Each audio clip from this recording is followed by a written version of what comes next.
Okay, welcome everybody. This is the Thursday, September 20th, 2018 meeting. It is 5:10, and this is Historic Preservation Commission. May we please have roll call? Commissioner Crignotti? Present. Commissioner Vartanian? Here. Commissioner Morgan? Here. Commissioner Dew? Here. Madam Chair Shire? Here. Everyone's present? Thank you. The agenda item number 2 is regarding the posting of the agenda. The agenda for this meeting was posted on or before Monday, September 17th, 2018 on the bulletin board outside of City Hall. Item 2, approval of the minutes. This was from the August 2nd, 2018 special meeting. Do we have any comments or corrections on those? I don't know. No. Nick, no? I move to approve. Okay. Commissioner Crignotti? Yes. Commissioner Shire? Yes. Commissioner Vartanian? Yes. Commissioner Morgan? Abstain. Commissioner Dew? Yes. Minutes approved. Thank you. Okay, item 4 is oral communications. This discussion is limited to items not part of this agenda. The speaker is limited to 5 minutes. The commission may question the speaker, but there will be no debate or decision. So with that, I do have a few speaker cards. We'll start with Sean Bursell, Glendale Historic Society. Thank you, Madam Chairwoman Shire and members of the Commission. I am Sean Bursell, and I'm here on behalf of the Glendale Historical Society. And I want to talk about 2 of our upcoming events. The first is this evening. Your former fellow commissioner, Arlene Vidor, is going to give a talk at the Glendale Downtown Central Library. It's called A Romp Through the Revivals, Hollywood's European Fantasyland, and it will start at 7 o'clock in the Central Library, so hopefully we'll be done here by then. You have a big agenda ahead of you. And this is an illustrated presentation or pictorial tour covering the origins of European revival architecture that is so prevalent in Glendale and throughout Southern California. And I know that several of you live in period revival houses, either Spanish or other period revival, or have lived in period revival houses. So it should be a very interesting talk, and it's leading up to our home tour on September the 30th. So I just wanted to bring that to people's attention that this evening that talk is at 7 p.m. tonight at the Central Library. As I said, the other thing I want to mention is the home tour. It is on September 30th. It's going to run from 10 to 4, and this year's home tour is called Royal Revivals.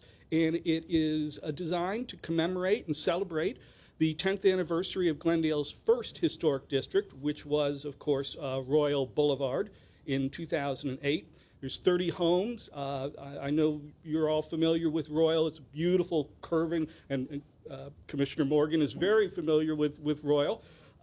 It's a beautiful, curving street that has lovely, just grand period revival houses. We are featuring 6 of those, built between 1927 and 1936, and including a beautiful 1927 Mediterranean revival. There's 3 Spanish colonial revivals, a 1929, a 1931 that Commissioner Morgan is very familiar with, having grown up in that house. And when he talks about bicycling through Glendale, that's where all of his trips started and ended. So, I wanted to say one thing. If you go, you'll get to see where I kept my bicycle. Okay. There you go. That's the worth it right there. There's another 1931 Spanish colonial revival, a 1936 American colonial revival, and a 1936 French revival. You can get tickets on the Glendale Historical Society website. They are $30 for members and $40 for non-members through, I think it's Monday or Tuesday. It's the 25th. So that would be Tuesday. So you can get them at the Glendale Historical Society website. So that's what I had. I did want to mention, Commissioner Shire, I did put a second card in, but it's actually there. It is on the agenda, so I probably should not address it in oral communications. So I'm going to withdraw that card. Okay, let me just look at the agenda for a second. I believe Update on historic district? Yeah, 8A. Got it. Thank Right. you. Thank you. All right, with that, we have another speaker card, Catherine Yurka. Oh, no? Oh, sorry. My apologies. Okay, with that, we're done with oral communications. Agenda item number 5 is comments from commissioners. Do we have any today? I have just have one. Oh, can I Go start? ahead. Mine will be Yes. very brief. So is mine. I would just like to welcome and acknowledge a guest we have in the audience today, visiting us from the Transportation and Parking Commission. Commissioner Kirkjian is here. I think he's accompanying his daughter, who's here with a bunch of students, which is very nice. Everyone doing their civic duty today. But Nick certainly can make a mention of that. So thank you for coming. I just want to do, the Friends of Rockhaven, which you all know, they're having their big members meeting this weekend, and they'd like to invite you all to their annual members meeting and bowling party at the fabulous Montrose Bowl. If you have never been there before, there's only 8 lanes. It's a little small bowling alley that was built about 1941. And the graphic is on the screen. It's at 2334 Honolulu Avenue, Montrose. It's actually in Glendale, but we'll say Montrose. Join us September 22nd from 7:30 to 10:30. Enjoy munchies, no-host beer, wine, soda, bowling, and hanging out with friends, meaning the Friends of Rockhaven. Bowling shoes are offered free, or wear your sneakers. And everybody, and we do mean everybody, are welcome. So come on up and have a good time. Thank you. Thank you. Any other comments? Oh, would you like to introduce where they're from or more about them? Go ahead, please. All right. Tony, you want me to embarrass you? Yeah, he's unembarrassable. Oh, good. Good. This is Tony Gonzalez. Hang on. One of my new students at USC who's here for a project I assign where I send students, I fan them out across the region to look at board and commission meetings, and then they come back and tell me what they thought. So see what happens. Good. Give us good marks. Okay, so sorry, where, are these your students? Just so we know. I am proud to welcome my Clark students who are here for extra credit. And over here on my left, introduce a former Clark student who is now with the city of Glendale. Welcome. Student of mine's up here, student's mine back there, and I'm feeling pretty old right now. Welcome, everyone. Yeah, pressure, thank you Dan. for coming. Yes. Good to have you all. Okay. Item number 6 on the agenda is old business, of which we have none, so we'll move to item 7, new business. The first item is 7A, 929 East Glen Oaks Boulevard. This is in the Ross Moines Historic District, and today we are reviewing the proposed work, which includes an addition, a window replacement, restuccoing, and roof tile replacement. Good evening, and thank you.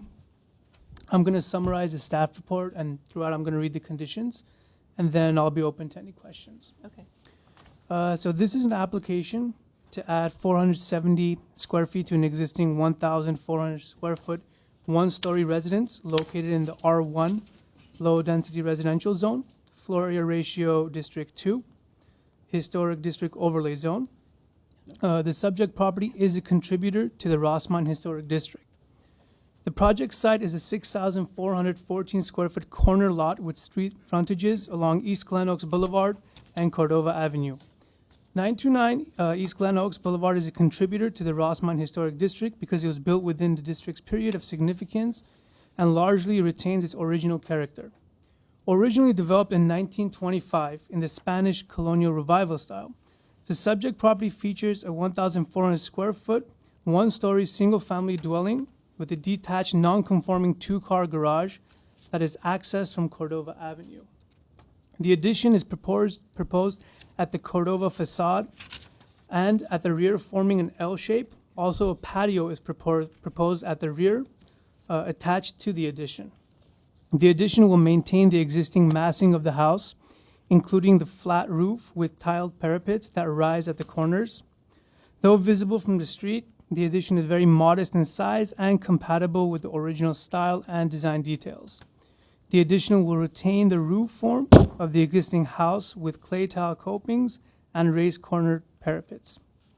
The existing rough textured stucco and inappropriate replacement windows will be removed. New smooth stucco and wood sash windows will be installed to bring the property closer to its original appearance. The applicant indicates that all new windows and existing windows will be replaced with block frame wood sills. The applicant does not provide enough information, and a condition is recommended calling for dimension, elevation, and section drawings of the new windows for staff review and approval to verify their appropriateness. Additionally, staff recommends a condition that the new windows feature exterior grids, probably in a 4/4 pattern for most openings, to better reflect the style and period of the house. The S-tile proposed for the areas with pitched roofs, which is also the existing non-original condition, is not appropriate, and a recommended condition should lead to the use of two-piece tile to better reflect the style and period of the house. This is also true for the proposed smooth stucco cladding, which will replace the existing rough stucco that is not original. A setback variance was approved on February 19, 1986 to permit a 5-foot high wall 2 feet from Cordova Avenue. No permit has been found for the vinyl fence located above the existing block wall or the vinyl gate. A condition is recommended requiring that the drawings be revised to depict the removal of the vinyl fence and replacement of the gate. The drawings will be submitted to staff for review and approval for prior to permit assurance. Staff is recommending the material to be compatible with the Spanish colonial revival style of the house.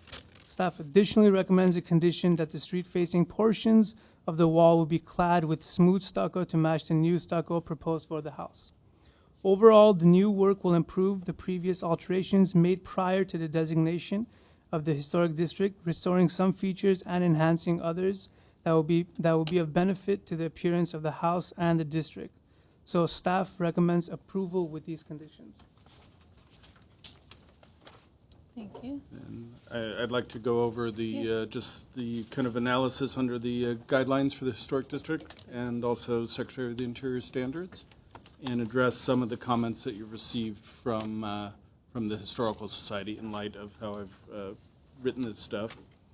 In general, we think this proposal meets the district guidelines. We don't have significant issues when you read through the guidelines in terms of how it's designed, the massing, and the impacts on the existing building. In terms of the stucco, there's a comment in the TGHS note about smooth stucco not being appropriate, and I understand what they're saying. In the parlance of our historic districts and when we do our surveys, we differentiate only between, the smooth stucco of the traditional 19 and 20s surfaces, which often have imperfections and are not Venetian plaster, two-dimensional kind of surfaces. And that's what we would expect here. We wouldn't expect a completely smooth surface, and that's what we would work with the architect to do.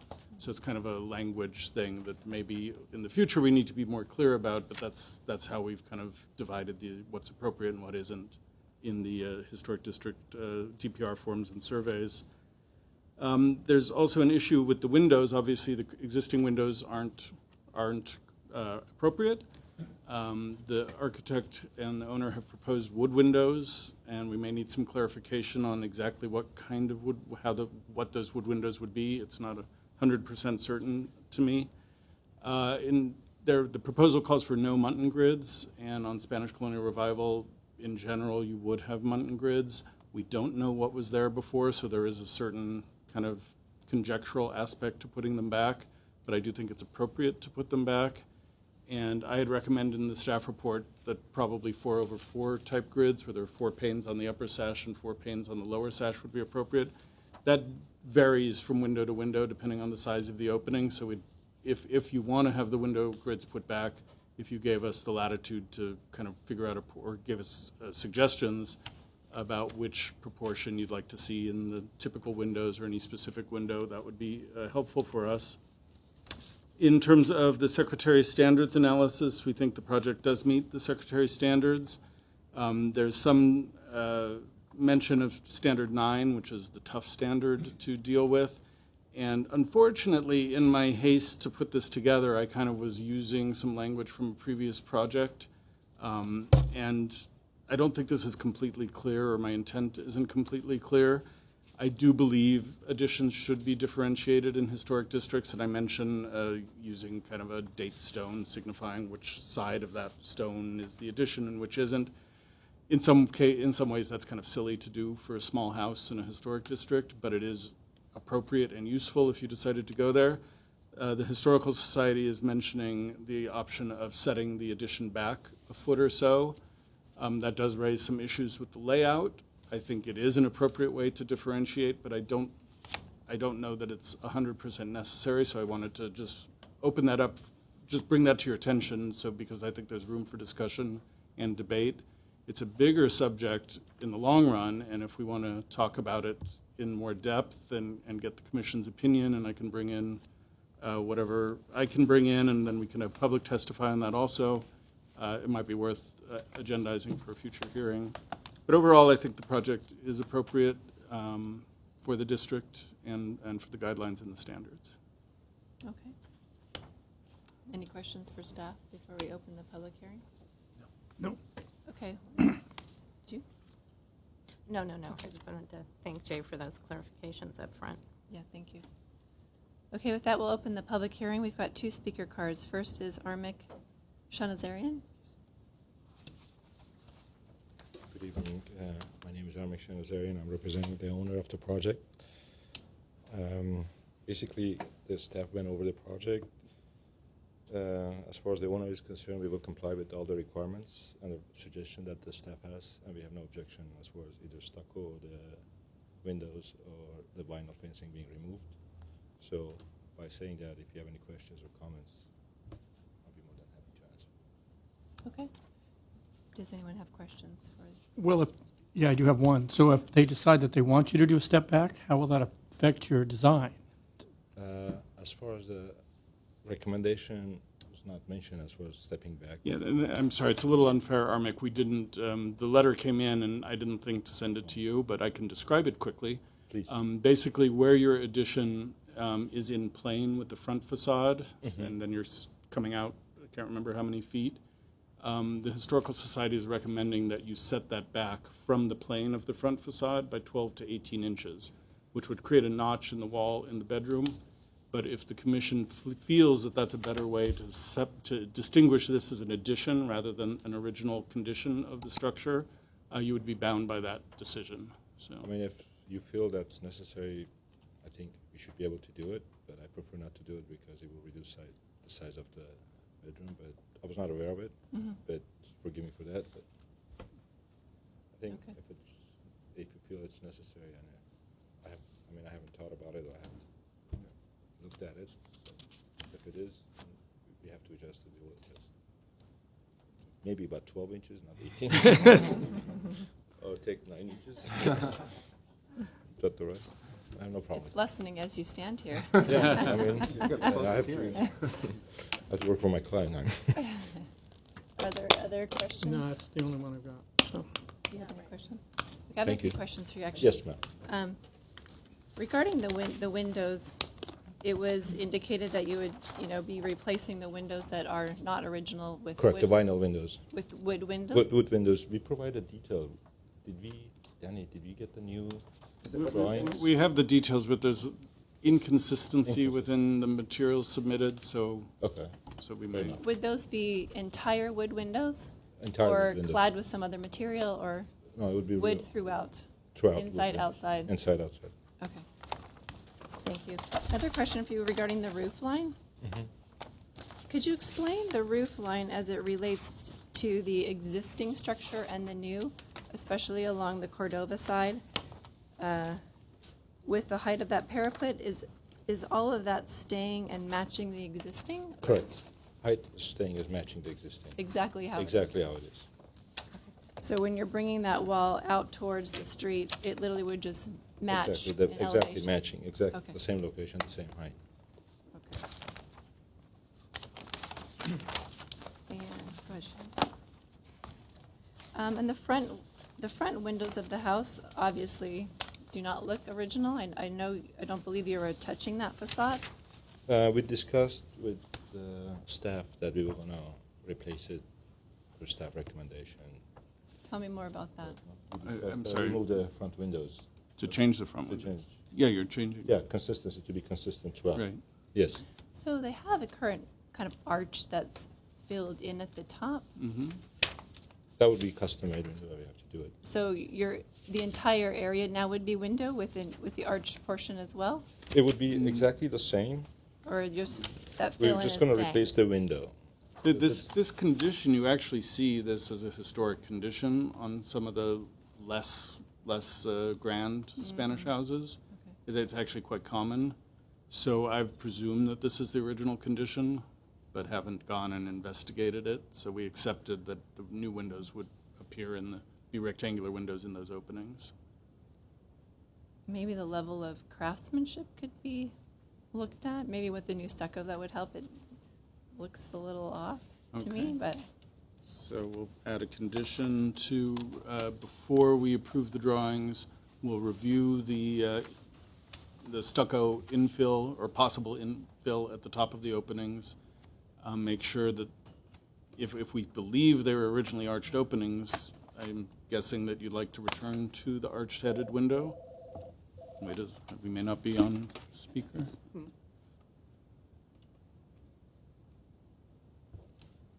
Lights up?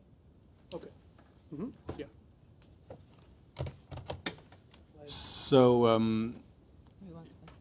if it's the commission's desire, and I guess you can discuss this in your deliberation, we could, if it appears that that's infill, and we could probably tell from the inside, we'll look at the inside and the outside, obviously. We could restore the arch-headed condition, and if it doesn't appear to be the original condition, we'll just make sure that the new stucco work kind of works in that area. Okay. But we'll wait for your deliberation. Okay, that's all the questions I had. Anyone else? Sorry, I just have one following up on yours regarding the windows, because I'm not that familiar with windows available. It says Pella or equivalent interior material wood, exterior material Enduraclad. We're going to replace it with wood. That's the old.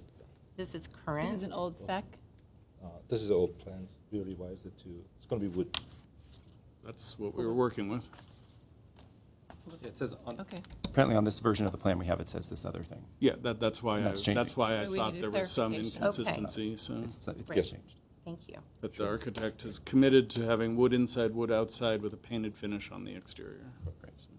And no problem with the muds that you had requested earlier?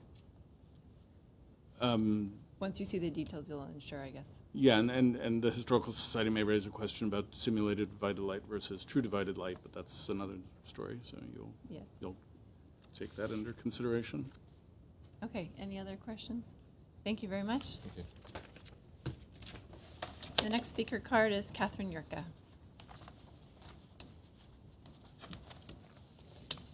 Good evening, Chair Shire and members of the Historic Preservation Commission. My name is Kathy Yurka, and I'm here on behalf of the Glendale Historical Society.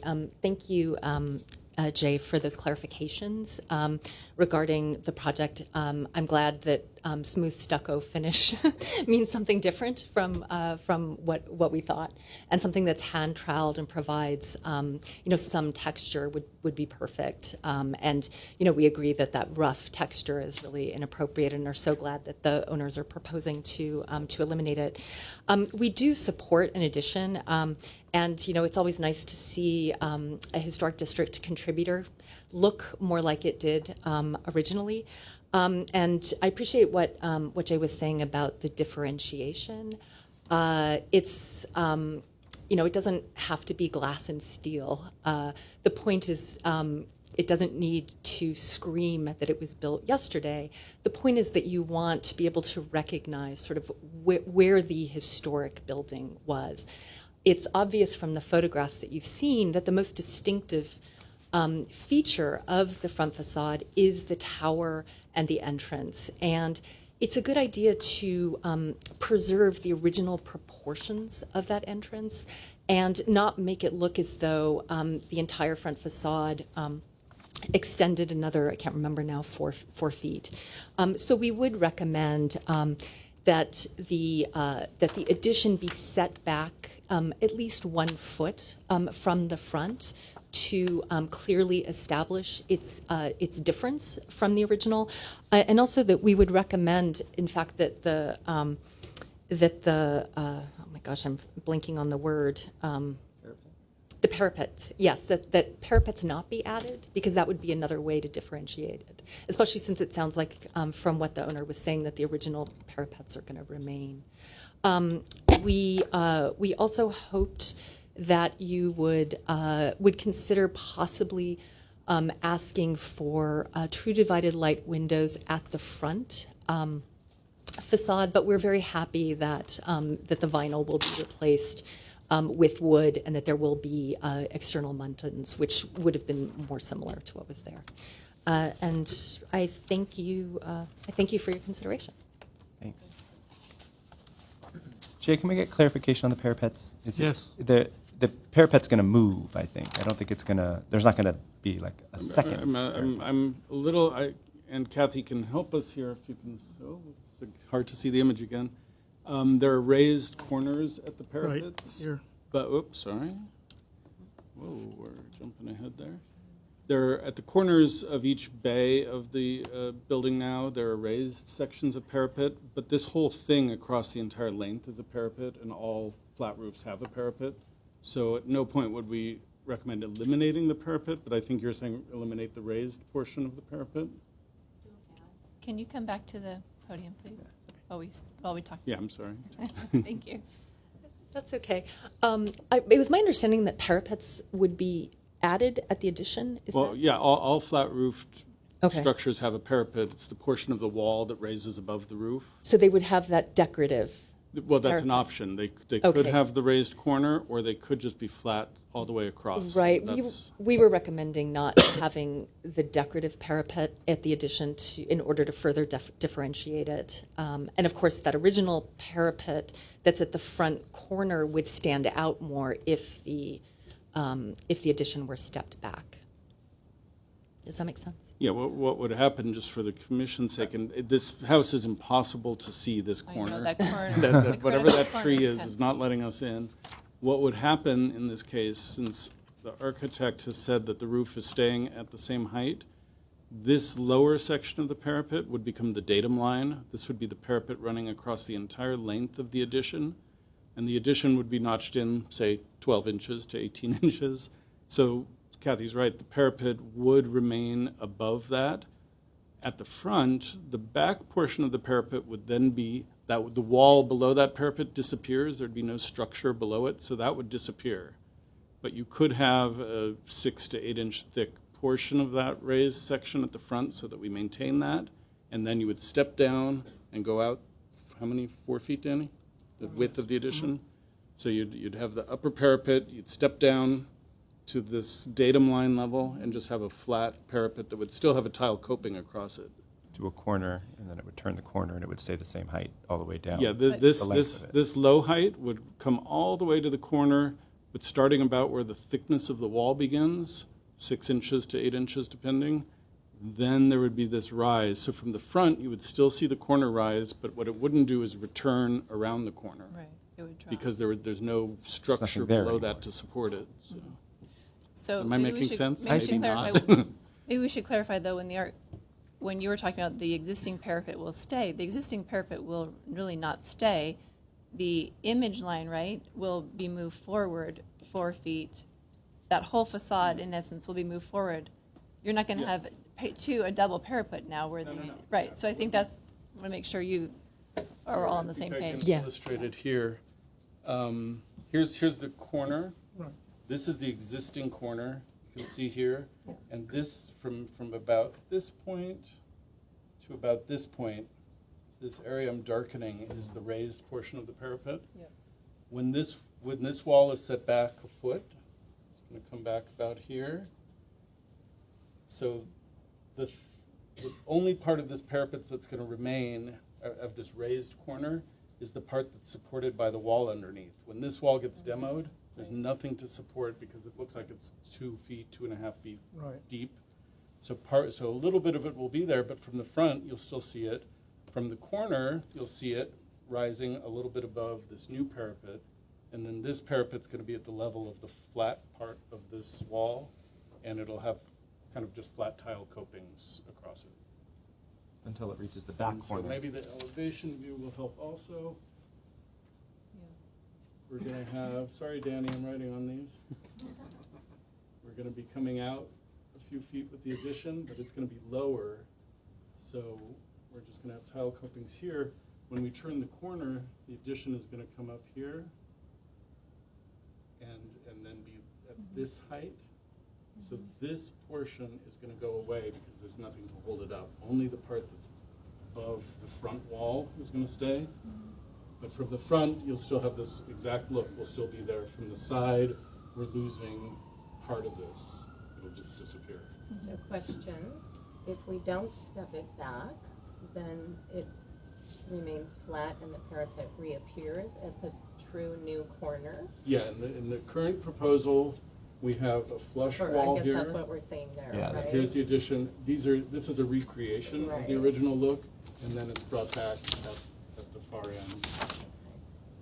So Maybe that's not very elegant. Well, I think it it'll work. changes. think it's It works okay. as a differentiation, Yeah. definitely. It's a subtlety. So that's where you guys get. So, but at the rear though, so at the rear it's going to go straight across and then become the parapet would be recreated At as the- it looks now. At the rear here, Yeah. given the logic of stepping back here and creating a flat parapet, I think it would be appropriate to keep, even though this is, flat parapets don't have a lot of pizzazz, a lot of design going for them. It's nice to bring that back, but following the logic of stepping this back and creating a flat parapet here, it would probably make sense to just keep it flat all the way across That's and weird. And use not that have- feature. And you can see in the image, maybe, because the current house has a step back, That's too, we have two of the raised parapets here, and then we have another raised parapet here. So we're losing a little design element if we do the step back. Although you could also say, who cares about the design consistency? And it wouldn't make sense to create a new parapet here. It would be a collision between Yeah. two raised parapets. But if you wanted it to come back at this corner, I don't think it would be the worst thing in the world for the Secretary of Standards. We'd still have this differentiation, and I think Kathy's point about the front maintaining its original proportions so that this window is kind of centered on this bay, and then this recedes a foot. And if you like this parapet, bringing it back there might be just fine. My fear is that it might look weird if you followed that wall with your eye and there was a parapet in the back but not in the front. It's like a Well, skateboard. The other way around. Well, there is one. But it's just step back, yeah. but it's not really there. Yeah, there's probably not a perfect Right. solution philosophically or design-wise. This could be a hybrid of two So ways there's the of potential thinking. we could lose one for the sake of saving half of another one. Because I feel like if we didn't step it back and we did exactly what the drawing is there, you look at it from Cordova and you've got two parapets, one at the front, one at the back. They all kind of line up pretty evenly, and I get concerned that for the sake of, if this were a much larger addition, I think or something, I don't know. I just feel like there's the potential to kind of make things maybe a little worse, if from a consistency standpoint for saving. The thing the to visual remember, from the even though front. this is a very complicated issue in my Yeah. own head, and I Okay, go good. back and forth on small projects, big projects. It's a difficult one. In terms of, I've said it before, preservation isn't always pretty. So sometimes the right thing to do historically isn't necessarily the most beautiful solution aesthetically. And that's something you guys get to decide and tell us what to do. So that's the relief of my position. I don't have to. Okay. Any other questions for Kathy? No. Thank you. Thank you. Okay, with that, we'll close the public hearing and we'll discuss among commissioners. Does anyone have thoughts on the project? Well, I think it's a good project. To tell you the truth, it's not much of a project. We're only adding just basically so we can have a bedroom for a son. I went over there and talked with him on Sunday, last Sunday, and he took me in the backyard and we saw what was going to happen in the whole bit. I agree. He's got 2 daughters and a little girl, a little boy, and he needs his own bedroom. So, as far as that goes, I agree with everything that staff has said. I'm glad that they're putting in wood windows. You know, I'm on the fence when it comes to stepping it back because it's such a little, 400 square feet. It's so small. I mean, I kind of agree with Commissioner Craig Naughty that it doesn't make a big difference. I mean, you may create a bigger problem with stepping it back, but I'm amenable either way, so. Okay, thank you. Who else would like to go next? Okay. Yeah, I'm also fine with staff's conditions. I am also wondering if we would want, I do appreciate your suggestion, Chair Shire, that we look at the arches at the facade, above the facade openings. But I am also wondering if we would want to request true divided light windows, at least at the facade, instead of just mountain grids on the exterior. Is that what we're looking at in terms of the windows? That's the recommendation from TGHS. The proposal is for simulated divided lights, Right. which we do allow in historic districts. And is that only on the exterior of the window, or it's The best of them have an external Muntin grid, and then an internal Muntin grid, and then there's a thing called, there are 2 panes of glass with the air gap between them. There's a thing called a spacer bar that's put in there, which is supposed to recall the fact that this piece of wood is actually just one piece of wood that extends through the individual panes of glass. From a distance, I will say, in most lighting conditions, I would have trouble telling the difference from a distance. Up front, up close, it's obvious. But in some conditions, depending on the light, you can sort of see a double reflection. In this day and age, where people want to have energy-efficient windows. One of the differences between the historic district guidelines and what we would do for a Glendale Register property is we routinely would allow simulated divided lights for contributors in districts if someone's just coming in to replace the windows, and the guidelines allow for that. We wouldn't do that for a Glendale Register property. So we'd bring that to you if someone was insistent on it. So we've generally, sorry, Chris. Oh, yeah, I'm sorry. So we've generally been allowing this We type do, of window for. and the state historical building code gives us flexibility with energy requirements for contributors and also for individual designations. And we've had some people come and say, we don't want to put double glass, do we have to? And they're relieved when I tell them they don't have to. I'd say that's the minority of our applicants. Most people think they're getting a financial benefit through the energy efficient windows, even if the reality is it takes a long time to get that financial benefit. But for the city to start telling people you can't put in energy efficient windows, I don't think is Not gonna go very a far. politically, sustainable non-starter. viewpoint. Okay, thank you. Do they make dual pane windows that are individual, like that have the wood that go all the way through, where each individual pane is? They Each do, grid but is- those Laminated individual glass. panes are so heavy that to get the thin muntins that would be appropriate for styles like this, it's really hard. Okay. For steel sash, you can get steel sash that's got a deeper profile that could handle that weight. But for this kind of window, that's kind of not really realistic right now. Okay. Yeah, I know they do laminated glass, but you're losing the air gap in the middle of those. Oh, got But it. that keeps the profile thin. Got it. Laminated glass, they used to say it was getting better and better and giving you a thermal value that was as good as the gap. Supposedly that's not true anymore. And the Title 24 energy requirements are getting tougher and tougher every year. So we're having to revise things through the state building code in terms of what we can approve on windows, just in general. Good to know. Thank you. So I do appreciate that the recommendations for conditions that are being made will improve on existing conditions that are not original. And I too am, I guess I could go either way on the step back, so I'll just wait to hear what my colleagues' preference is. Thank you. Nick? I guess you're all looking at me, okay. Just if you have something to say. Setback, I'm like Commissioner Morgan, go either way. If it was my house, I'd like the extra foot, if I can get it, without being too difficult. I don't see it as a big issue. If we can get the windows and parapet okay, I'm willing to give on the setback. Okay, thank you.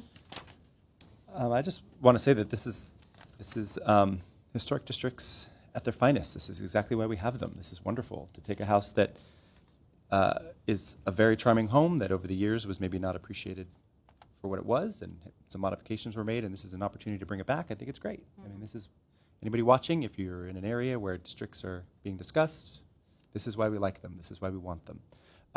I'm, like I mentioned, with the step. I'm great with everything. The windows, everything seems great. Like I said, I'm kind of neither here nor there on the step back. I'm worried we might throw the baby out with the bathwater if it gets to be a little bit too confusing. It's such a small space, and I would hate for it from the Cordova side to suddenly look a little bit strange with half parapets and no parapets. I think that corner in the back without a parapet would look, I don't know, I just think it would look not finished without a parapet in the rear corner. And then I feel like it might look weird if there's a parapet in the rear corner but not in the front corner. That seems like it might be weird. So it might be something we would have to see drawings of maybe, but those are my thoughts. Thank you. Thank you. Go ahead. A couple more things. And Commissioner Craignotti, just to follow up on your thoughts, one thing we've always said is in historic districts, the intent is not to freeze the neighborhood in time. So this is, in fact, a good example of how, people are encouraged or allowed to make changes. And when such changes are being contemplated, we do like to bring a contributor back as much as possible to what it may, or how it may have appeared when it was originally built. And then I do have a quick question. I'm not sure I'm clear, and I might have missed something on what's happening at the wall where the vinyl fencing is coming down. Is that going to be raised to 6 feet, or will there be another solution? No, well, Danny can address the variance for that wall. Yeah, so currently the wall, there's a vinyl fence on top of the wall, but there's a condition to remove that vinyl fence on top, but the wall will stay as is. Okay. And did Danny, when you were reading the variance, did it mention the height of that wall? Yeah, And it it's did. built to the height Correct. that was approved? Okay, so that's frozen. We can't make that go away, and we can't allow them to make it bigger without them getting another variance. Once you touch something that's been given a variance, you either have to leave it as is, and if you touch it, you lose your non-conforming rights. Okay. So, and I say that about adding to the height. I don't say that about adding stucco to the front. Because it'll sure look a lot better to not have a block wall facing the street and to have it match the stucco of the house, so we may be, finessing it a little, but that's our goal, is to match the stucco of the house. And we specifically said that it needs to be done on the exterior face of the wall. I sure think the owner might want to put it on the interior face, but because we can't see that in the district, we can't force that. Right. Okay. Thank you for that clarification. Thank you. Okay, yeah. So, yeah, I agree with the other commissioners' comments. I think we're all pretty much on the same page. As it relates to the detailing of the parapet, I think we should step back those 12 inches on that front facade. And I think actually, from a design perspective, that it would be better to have the parapet raised at that back corner, because you have to pay attention to it wrapping around to the north side. So if you look at the elevation from the back, can I go to the board? Yeah, the microphones are up there. Like if you go to the back of the house here, you have this parapet. If it raises here, then you'll be able to kind of finish it off and complete it that side, adding a little more detail.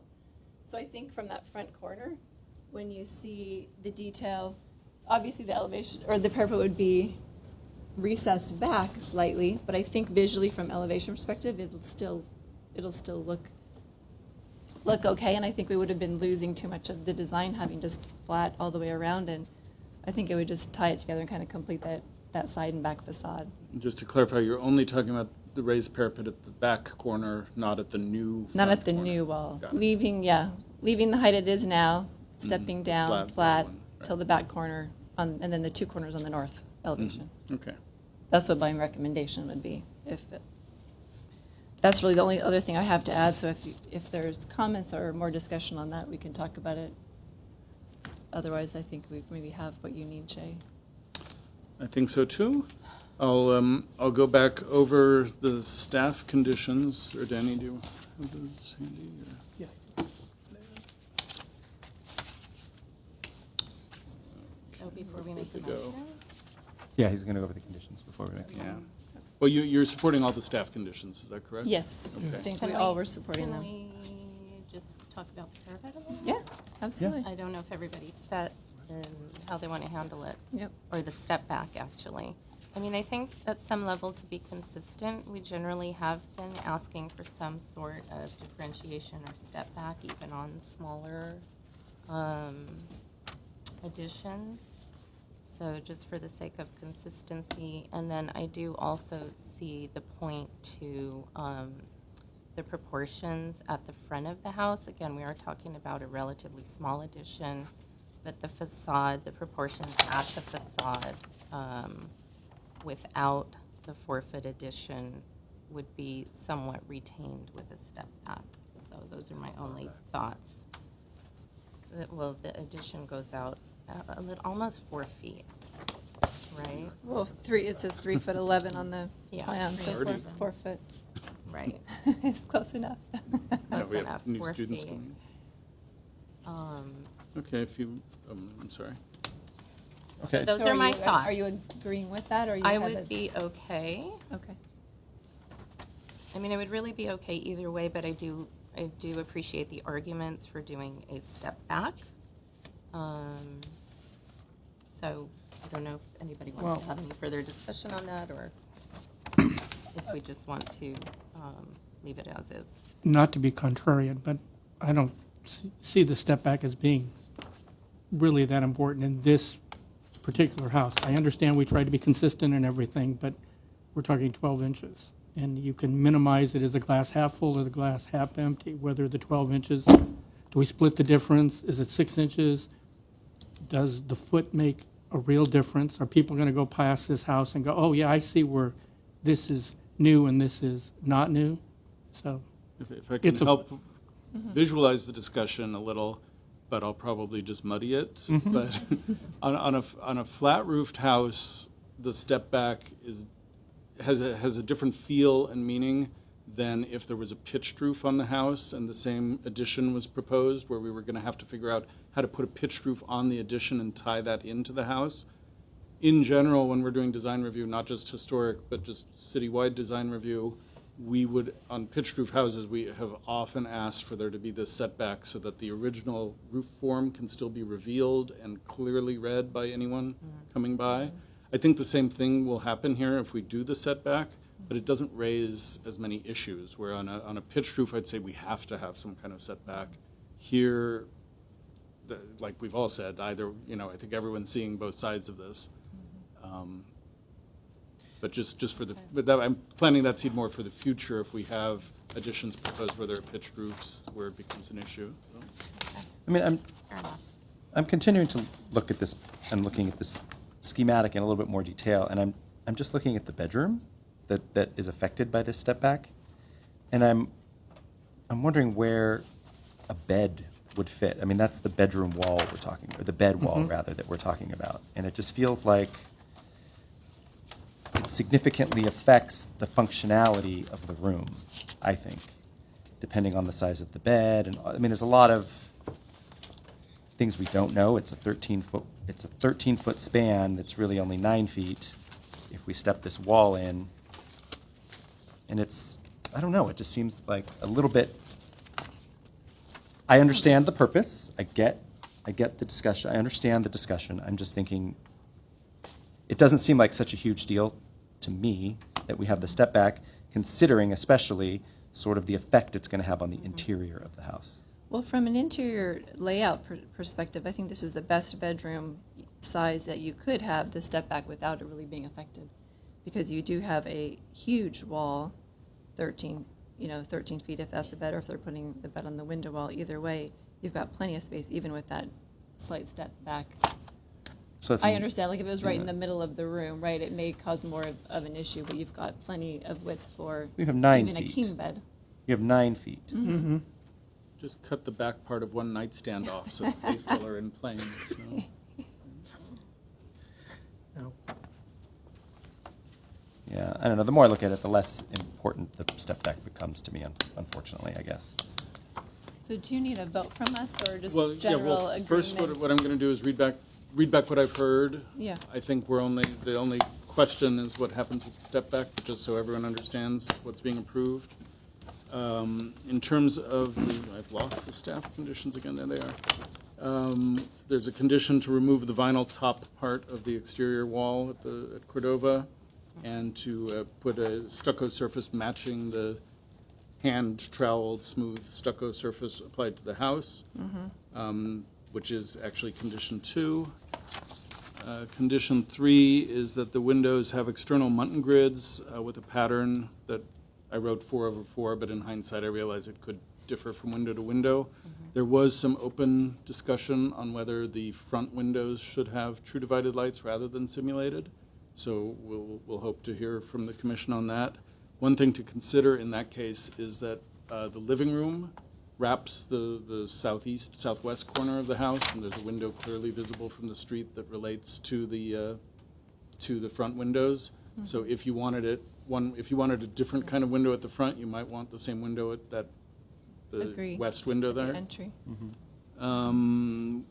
Applicant to dimension elevation drawings of the new windows and drawing depicting windows. That's just a more or less standard condition to make sure we have things on paper to hold the design to once it goes into plan check.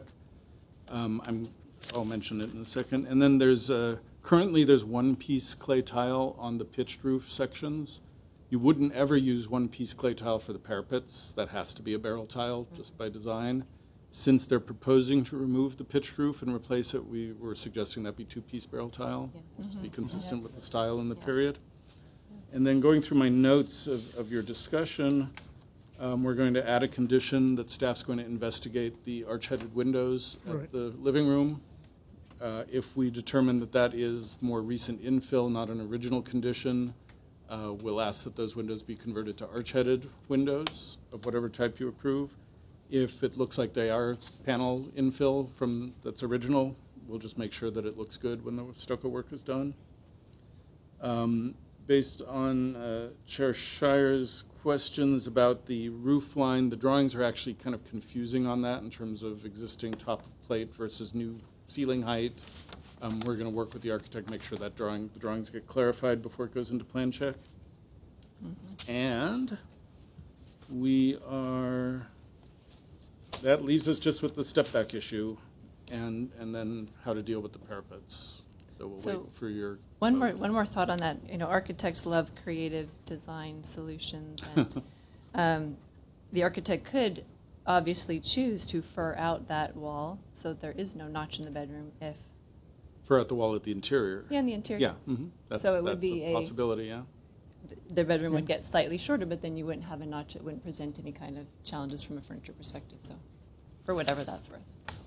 I don't know what we mean. Oh, they could just Fur out the wall. make the existing wall thicker to match this. Right. It would be so 1 you could inch just thicker. continue this 1 foot thicker. along inside, so you don't even notice that you've notched out on the exterior because the interior is a smooth plane. Yeah, the only place you would notice it is at the window. So the wall thickness is going to eat up that notch and not be visible Or from just either. be an extra deep window. So they're going to lose 1 foot along the entire. Yeah, they would wall. lose They probably 12 square feet, 13 square feet. Oh, no, yeah, less than that, actually, about 9, 10 square feet. Yeah. Just an idea. Are you confident that, without seeing any drawings of this stepped back version, confident that it's something that would look okay? Oh, sure, yeah. You are. So I couldn't say maybe this is a consideration and they bring it back with a drawing for you to consider. We're overwhelmed.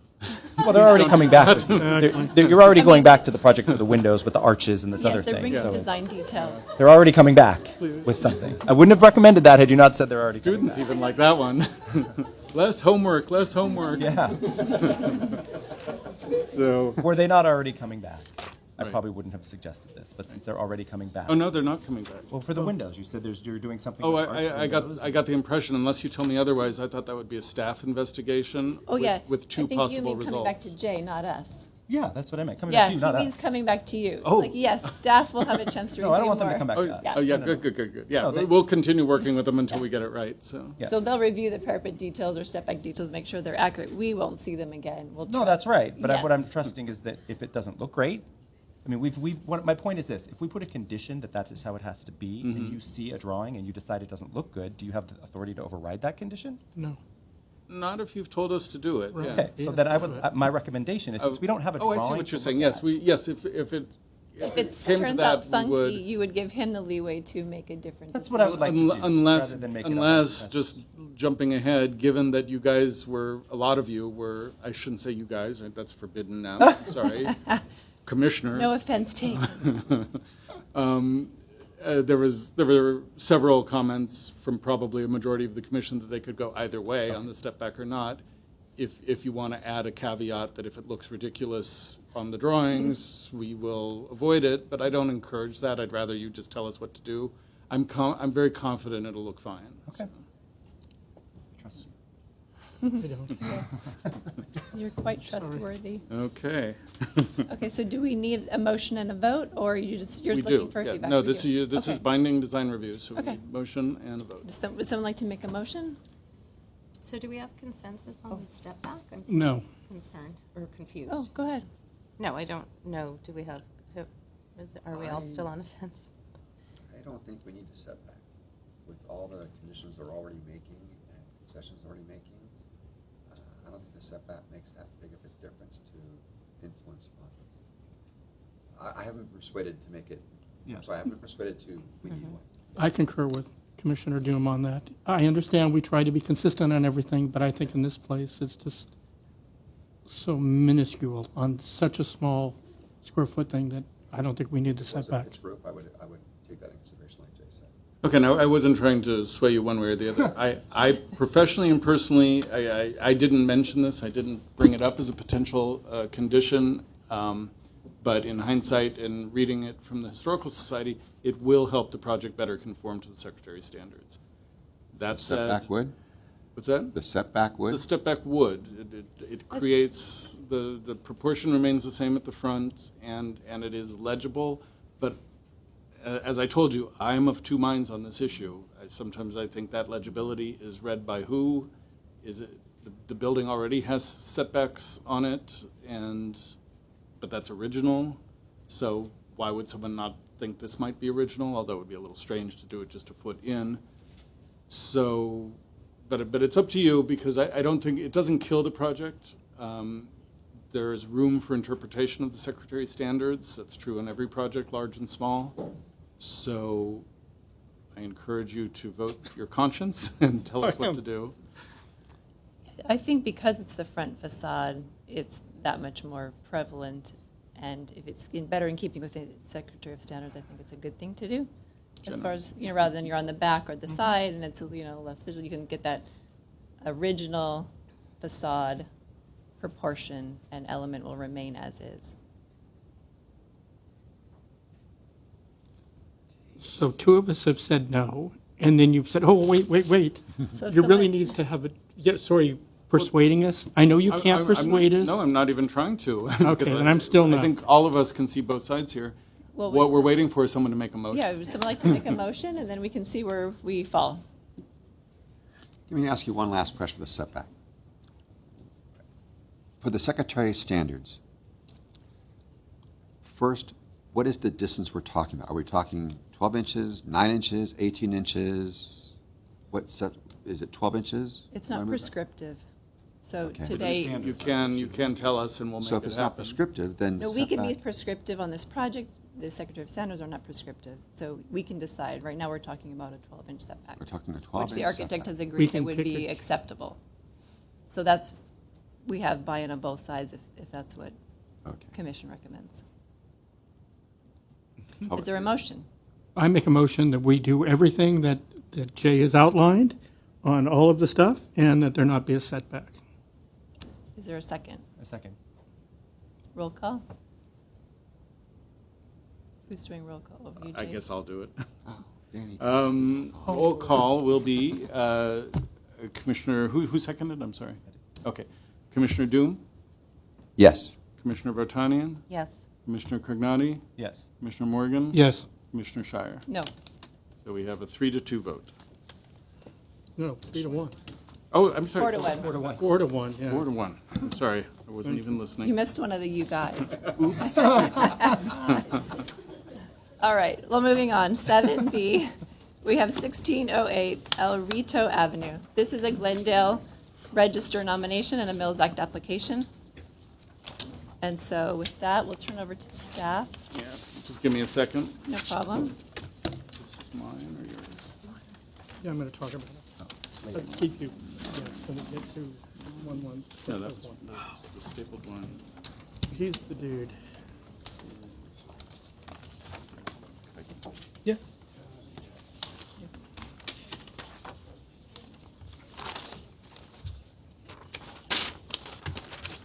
Okay, I'm issuing a blanket apology to the commission that I haven't spent enough time. Deepika Dalawal, our No. phenomenal planning assistant intern, is no longer with us. And she prepared these reports. She was going to deliver them, but she's actually working. This is her first week in her first real professional job in preservation. So she's doing well, and hopefully she's happy. Congratulations, Deepika. Yeah, Yeah. wherever you are, congratulations. Can you tell us I'm where? guessing she's not watching tonight. Oh, come on. I'd be disappointed if She she were. misses us. That's right. We miss her. Yes, we do. She has a job with Page and Turnbull, one of Oh, the good. one of the Consultants. big preservation consultants good. in town. So Thank you for joining us, students. Thank you. They're like, is this enough extra credit? Tony can't leave yet. Yeah, I said to say for an hour, the first vote, whichever came first. Oh. Perfect time. Yeah. These guys came late, they gotta stay till the second. Okay, so my blanket apology is I don't have all the facts in my Okay. head. I'm going to be skimming through this. Hopefully you've read the staff reports. Yes. And I just didn't even do Yes. the right thing there. I opened the wrong one. So 1618 El Rito is a single-family house in the Verdugo Woodlands neighborhood. It's a beautiful house of the style that raises all kinds of kind of picturesque concepts. We're sticking with kind of a Spanish colonial with some Mediterranean influence. The owners in the staff report have some other thoughts on the style. Whatever it is, there's something exotic about it, something very picturesque. It was featured on a Glendale Historical Society home tour a few years ago, and the volumes of space inside are reflected on this exterior with the stair tower, the double-height living room. It's really kind of a spectacular interior, though, of course, we're not focusing on that. The house was built for George and Grace Mason in 1926. Neither the Masons nor any subsequent owners have any historical meaning to the city, though I'm sure they were all wonderful people, I hope. So the nomination is to designate this under the architectural criterion. So I'll run through a few slides showing the exterior. Here we see two views of the front facade, giving you a sense of how the tower relates to that front facade, projecting a little forward, has the raised stucco ornament over the front door, the deeply recessed front door, and then that really tall window, the picture window with the muntins above. It also has this little wing wall at the side, which is actually an addition to the house. So that's not an original feature, which I didn't realize until today, sadly enough. But here are some details of the front there. And then as we wrap the corner, so if we're looking at this living room window, this is coming around to the side of the house, and we have another giant arch-headed window with these narrow lancet windows. So it's a very dramatic feature. This patio is also at the front of the house, but it's set back from the main facade. So if I go back a slide, it's in this area behind this low wall with the gate. So there's this kind of secluded private patio off of some of the main rooms downstairs. When we look at the rear of the house, we see that, of course, some of the decoration kind of diminishes, but still many original features, and it feels like the period that we're talking about from the mid to late 20s.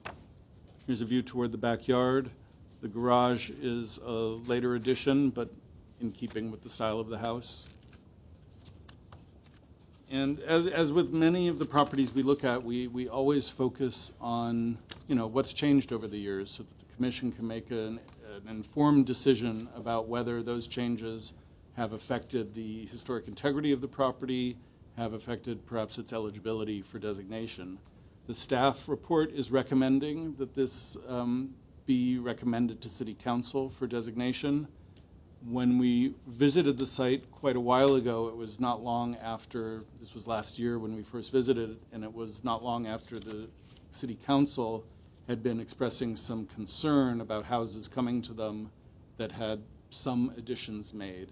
And I've been putting up as good an argument as I can to say that there are going to be alterations to properties, and it doesn't necessarily make them not historic. It's actually quite rare that we get an untouched, unchanged property coming forward. And I'll keep making that argument. As we were preparing this nomination and going through it, it raises a few issues for me that I just want to be honest about, that I question whether City Council will look at it and wonder, what are we talking about? There have been some significant changes. One of the reasons we're still making a positive recommendation is that we have a permit record that is somewhat complete but not clear. We have dates for some of these changes, a bedroom and bathroom addition, and Mr. Georges Royevol will probably be able to help answer some questions that you have about that. He's the owner, and in his testimony, he may answer some of these. But we do know a few additions are clear. This is a bump out at the side of the house. It has a asphalt shingle roof. It has rafter tails that are different roof eave condition than we have at the rest of the house. And it has a different window type. And I just put these two windows in to show that most of the house has these bullnose windows. And then as soon as I put this photo in, I was like, I don't know, but this could represent a change here, looking at the stucco kind of scarring around this window opening. Hopefully you can see that. So it's just kind of opening up, some questions for me, although I don't want to diminish what a lovely house this is and what a great asset to the neighborhood. Some clear and obvious changes that we've often accepted in the past are addition of a window, a kitchen window, what's it called, a garden window here. There is a permit for the change of this former window opening into a French door, and then this balconette was added a year later in 2005 and 2006. What do you mean, the door was added before the balcony? That's interesting. That's concerning. It is very concerning. Suicidal owner, I don't know what's going on. Okay, when you come up, yeah, take care of that. It could just be a quirk of permitting, and they decided after they got the permit, oh, wait a second. Well, no, they shouldn't have gotten a permit for a door, so that should be a fun story, hopefully. And Georges also may be able to help us here looking.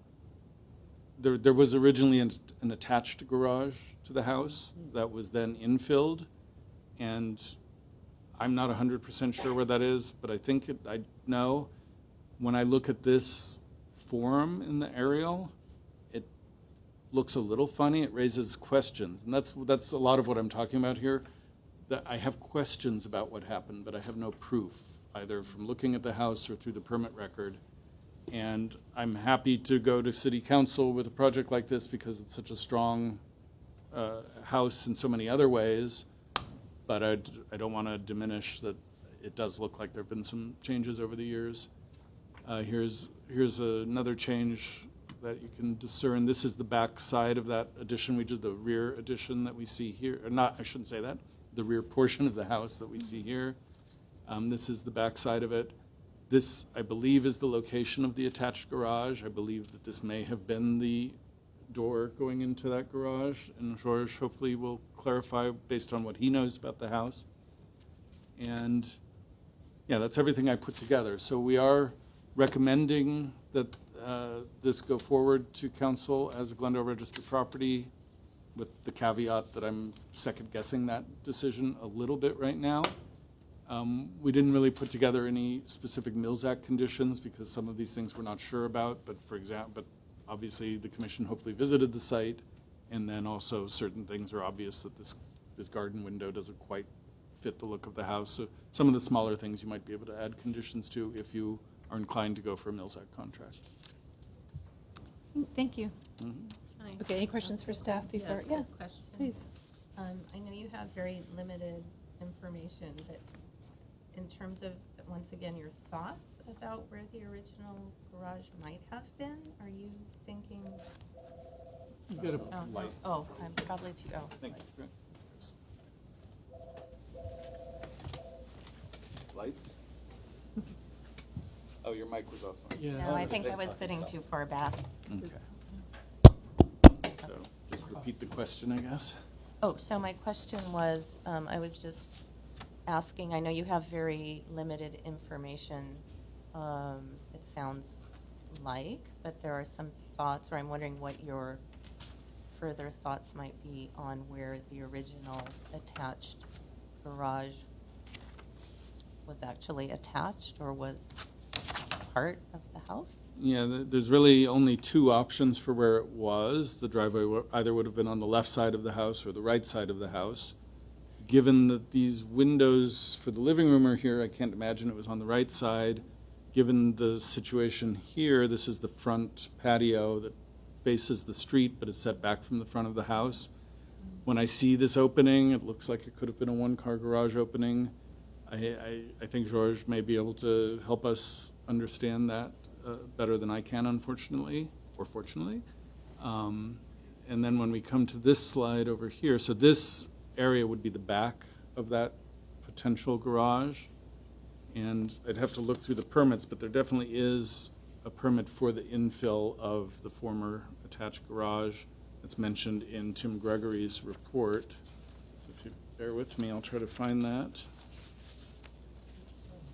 If I look at the right report.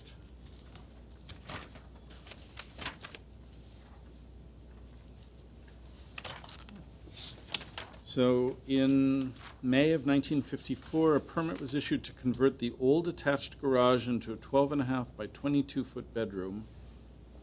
And when you look at this dimension, it seems like it's more than 12.5 feet, but there's also, this is a kind of a wing wall here, so from here to here, could be close to that. So the permit was issued in 1954 for that, and also the construction of a new 8 by 9 foot bathroom at the south end of the service porch, which this, again, I think I'm going to have to defer to the owner on some of these specifics. But just George, you'll have to, when you testify, no problem. No problem. So if I'm completely off base, we'll soon learn about that. But I think that's where it was. So. Open the public hearing, or you wanna wait for me? No, Yeah. that's fine. There's also there's a chance that it was, well, no, it was converted, so I'm wrong about that. Okay. So. Maybe we just open the public hearing and we can hear from Please. the owners. Okay. Yes. So with that, we have speaker cards for Georges Ruverol. Would you like to come forward? Or you both can come forward together if you'd like. I have speaker cards for both of you. Okay. Okay, no problem. Hello, and thank you for having us here. We really appreciate it. The actual eligibility is up to you. I mean, you have all the expertise. All I can do is help, and I'm ready to do that. I just wanted to share that, we have been the proud owner of this unique architectural house since 2005. And I remember vividly driving by it with my wife when it was on the market, and just responding to that incredible facade that you saw, the tower, the elongated windows, the plaster shield ornament over the recessed arch door, and this huge arch windows really talked to me in a very, very special way. I could perceive that I was in front of something very, very special architecturally. I've always been passionate by architecture since I was very young, and I am from the south of France, part Italian, and I had many travel done in Spain as well when I was in my teens and 20s. And this house really talked to me in a very special way. I could relate to the intent, and it's a very special revival of that period. And it feels also, there is a feeling there's a castle-like feel to this house. The exterior, the tower, the interior with those, you have seen it when you came there, the arcade stairway with those huge arches up to 20 feet, successively mirroring the windows. I mean, this is really very special. I am like Chris, a realtor, and I am also specialized in architectural houses, and I've sold many gorgeous houses by very well-known architects, and I've never seen details comparable to that one in particular. And there are many others like this pulley, this incredible chandelier that is so big and wrought iron and held by a pulley with this huge rope. This is also something I've never seen anywhere in any houses. And you know what is also very rewarding is the neighbors. A lot of our neighbors and in the neighborhood, they kind of share the same passion. I mean, not almost to the extent of my wife and I, and Gabriela, by the way, she's here. For the house, we have been many times asked about it, and oh my God, you own that house, and it's a very well-known house in the neighborhood. So I think that uniqueness, strikes a lot of people in the Woodlands. That's also another aspect I wanted to share with you. And finally, we have been extremely proud to be the privileged custodians of this house. We really really not only enjoy it, but we have cherished it, we restored it, and we love living in it. We have raised Gabriela. She was born not in the house, but and I think all we want to do is to keep doing that for many years to come. We're not going anywhere, and it's a very magical place, and we'll be elated to really keep going and take care of it as it deserves to be taken care of. Thank you. Do you want to share any ideas that you might have about either garage or addition? Or do you have any information? You can ask me questions. The garage, I'm not sure. I don't know exactly. That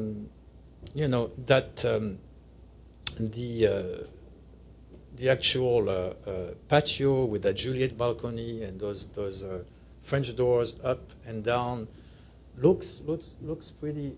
Yeah, over there.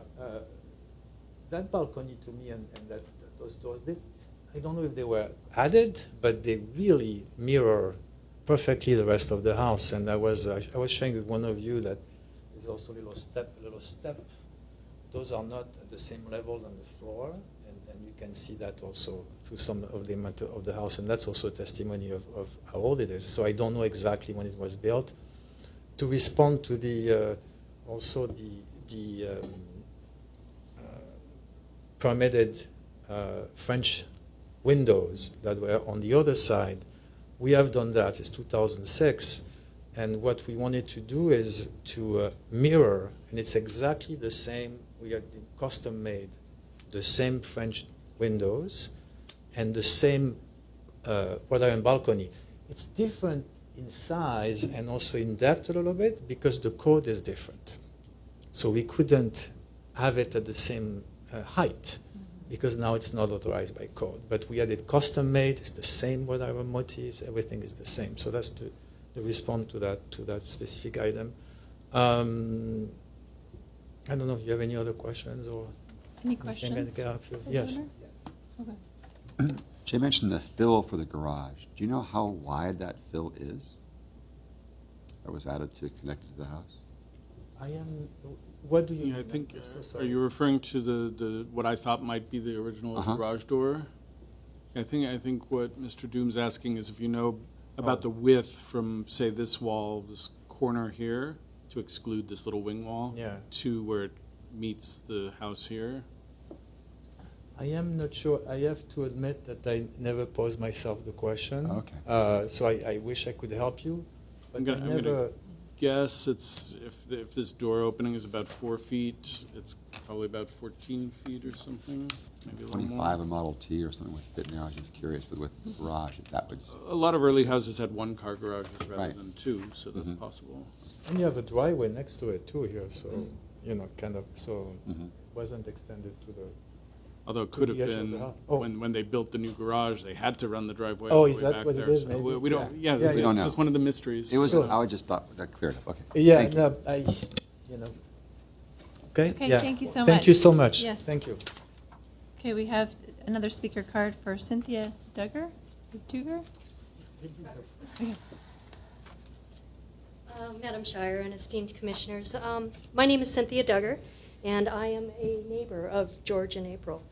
Thank you for the opportunity to come before you this evening as we offer our support for what should be called the Mason House.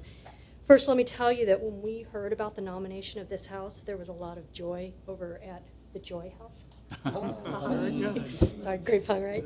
Not only is this one of our favorite houses on the block, but finding stewards who share our passion, just like George said, in protecting these houses, wow, I mean, that was something else. It was a blessing for us. When we were researching the history of our house, what we immediately recognized that it wasn't about the house, but it was about how the design of the home really helped build the community identity.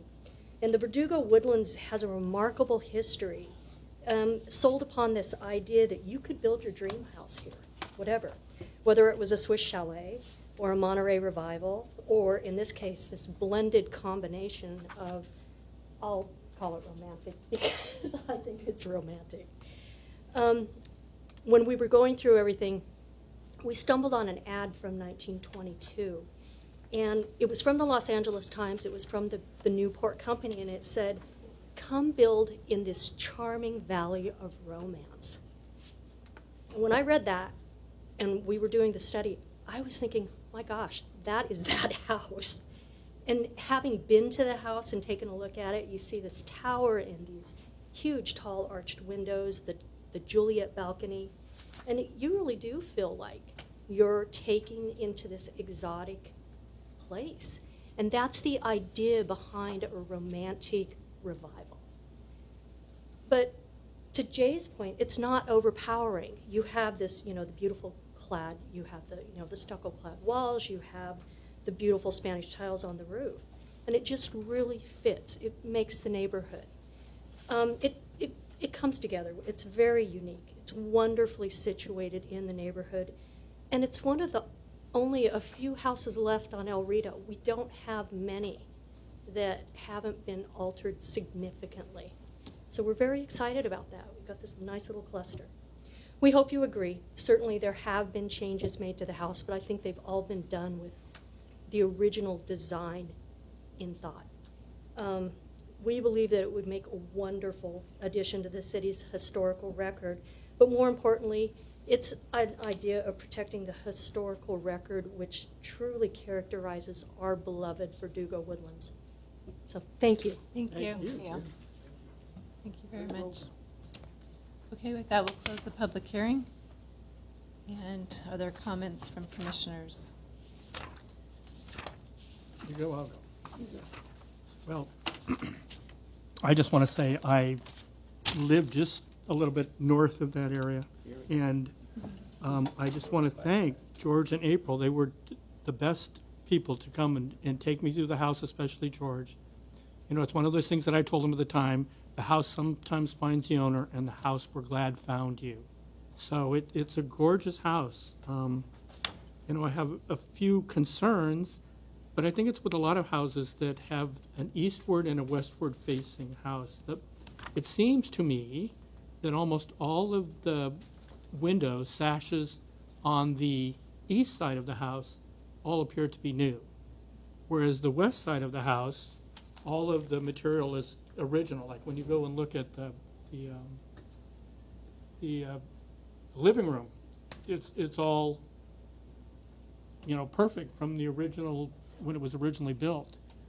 I don't know if it's a concern. It's just I was struck that everything on the east side appeared to be in green, and everything on the west side appeared to be in the original brown, which kind of I found very interesting more than anything else.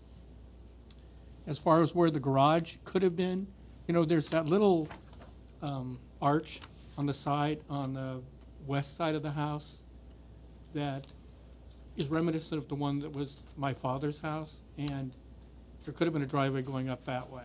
So,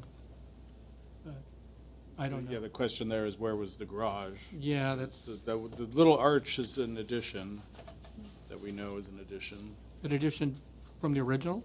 Yeah, and it's fairly recent. Let me find that.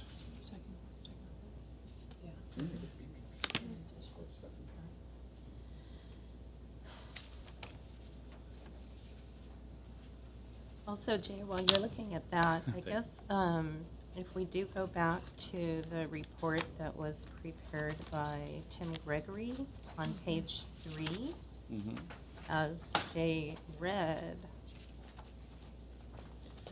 I mean, it clearly states, if you go down to 1, 2, 3, 4, 5, 6, paragraphs 7 and 8. Which page are you on?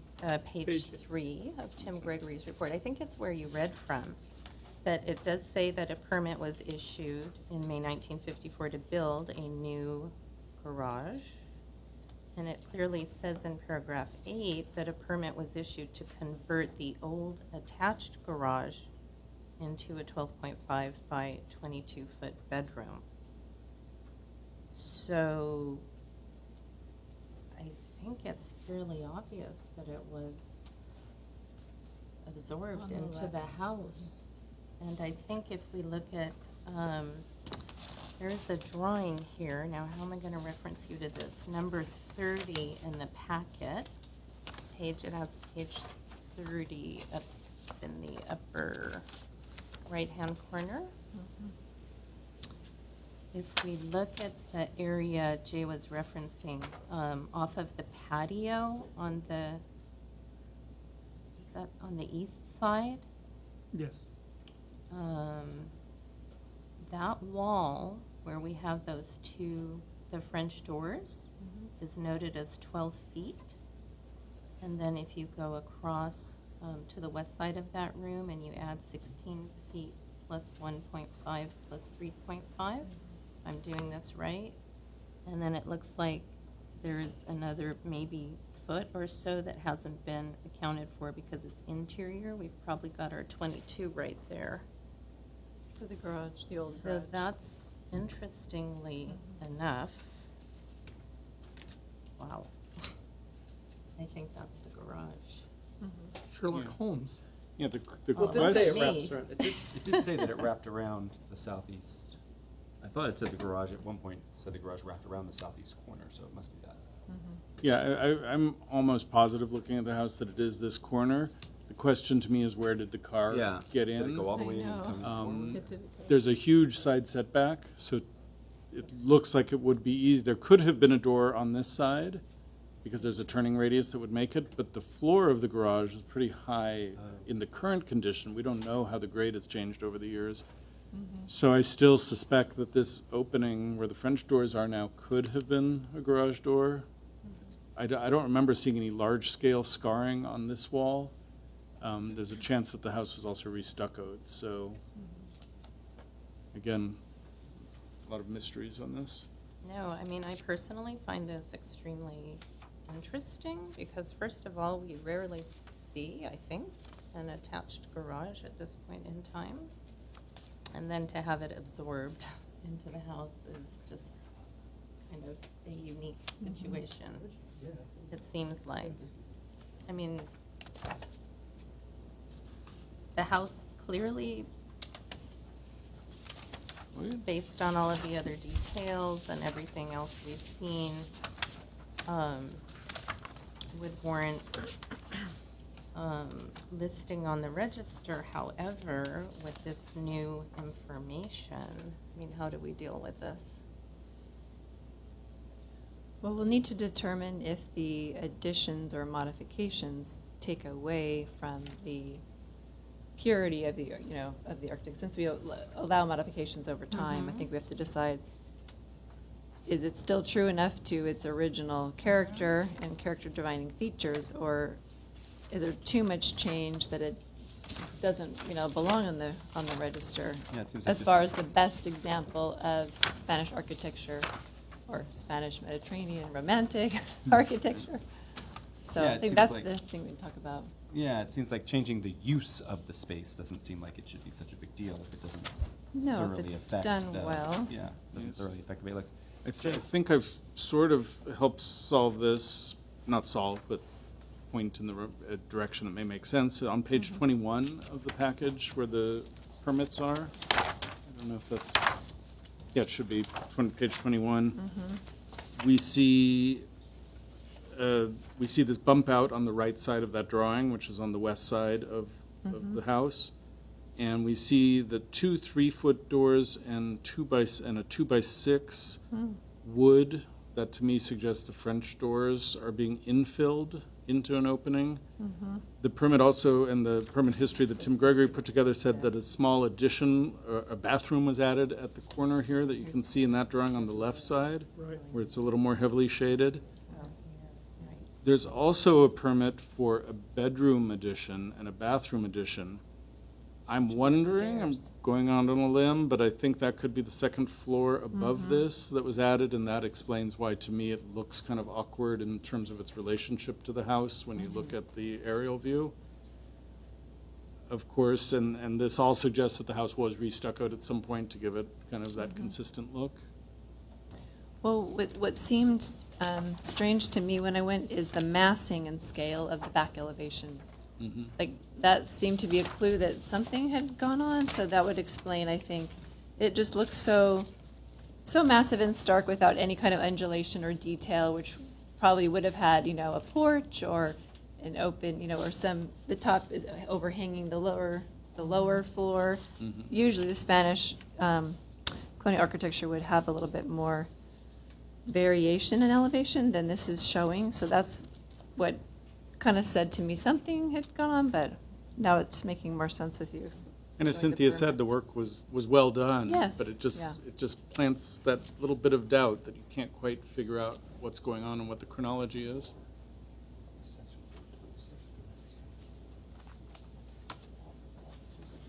Is it correct that there are no condition recommendations from staff?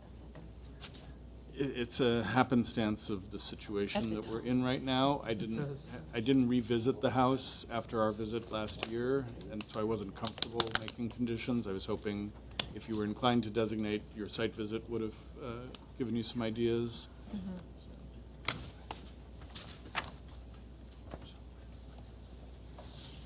So sorry, are we saying that the second floor existing would have been above the, Garage. we're This- presuming it would have been pretty much as is? If above you, the if you look garage? at, if you look at So the this photo would be up all here, This would have been all new. this portion, it could have been a one-level garage, Which is and, typical.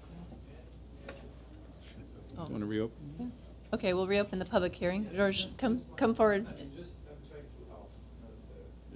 Just wait to wait get to till the you're at the microphone, and microphone. then you're right to speak. It seems to me that it would have been difficult not to have the second bedroom where where actually what you are relating to on top here, because then this house would have been a one-bedroom house. Because essentially there are, only one bedroom top and one bedroom, So for a house of 2,600 square foot, it seems unlikely that the second bedroom wasn't there on the top there. So what is on, You know, what is on your second floor now? 2 bedrooms. 2 bedrooms? Yeah, that's all. Because I read on Gregory's report, page 4, the assessor's records. In 1926, the assessor recorded a newly constructed single-story, 2-story residence. Yeah. And the second paragraph, it says the second floor contained 3 bedrooms and 1 bathroom. It couldn't be. Well, they could obviously combine bedrooms to make a larger Yeah, bedroom. They were it's very possible. small So at 3 the bedrooms time. became one bedroom? Or maybe what happened is, Closets or, yeah, maybe Are there 2 bathrooms up there now? or Yeah, one? here's what I think. The top bedroom had a small. It looks like almost a reading porch, if you want, but a kind of a small. It could have been considered a bedroom because it had some kind of a. So maybe that's what it is. I'm not sure. Yeah. The next sentence says There is a bedroom downstairs, so that makes it 3 total. Okay, this said there was, the first floor had 2 living rooms, 1 bathroom, a kitchen, and a breakfast room. No bedrooms downstairs. So that was converted. So maybe that was at one point. And a garage, a 340 square foot attached garage wrapped around the southeast corner of the house, which is what we're looking at, and that was then built up. So the internal walls inside were remodeled then to make room for a large bedroom, I guess, combining the 3 bedrooms back then. Probably. 3 bedrooms. Not that the internal matters, we're looking at the exterior anyway. Right. Okay, just trying to solve Thank this. you. thing. That's helpful. Okay, we'll Thank you. close the public hearing. And to make matters less clear, We're all for that. Please. there's the 1954 permit for the new bedroom bath is not accompanied by any kind of sketch drawing. Yeah, I- It's possible that that is what was infilled into the garage, and it's possible that that second floor was there, Okay, even if the design's a little awkward, so. all right. Still looks cool from the exterior anyway. Back in the day, it looked nice. Yeah. It's true that the original permit for slab building 20-foot garage. Does that bring out a slab floor underneath that street? Yeah, I guess not. Anyway. Yeah, usually it's small. Okay, so are there thoughts about, should we nominate this on the register? Should we not? Conditions if we want to do that? Do the modifications and alterations take away enough from the character, or are they in keeping with the character? What are your thoughts on those things? So we can at some point get to a motion. I'm going to say that I'm really on the fence right now, so I'm just going to throw out a couple of thoughts. Clearly, changes are acceptable. On the other hand, I think it is quite unique having an attached garage at this point in time, and the fact that that condition is no longer there. I mean, do you know what I'm saying? Having an attached garage was kind of a unique feature for 1925, and we've lost that. So that doesn't really reflect, like we no longer have a true reflection of that interesting feature about a house of this vintage. That said,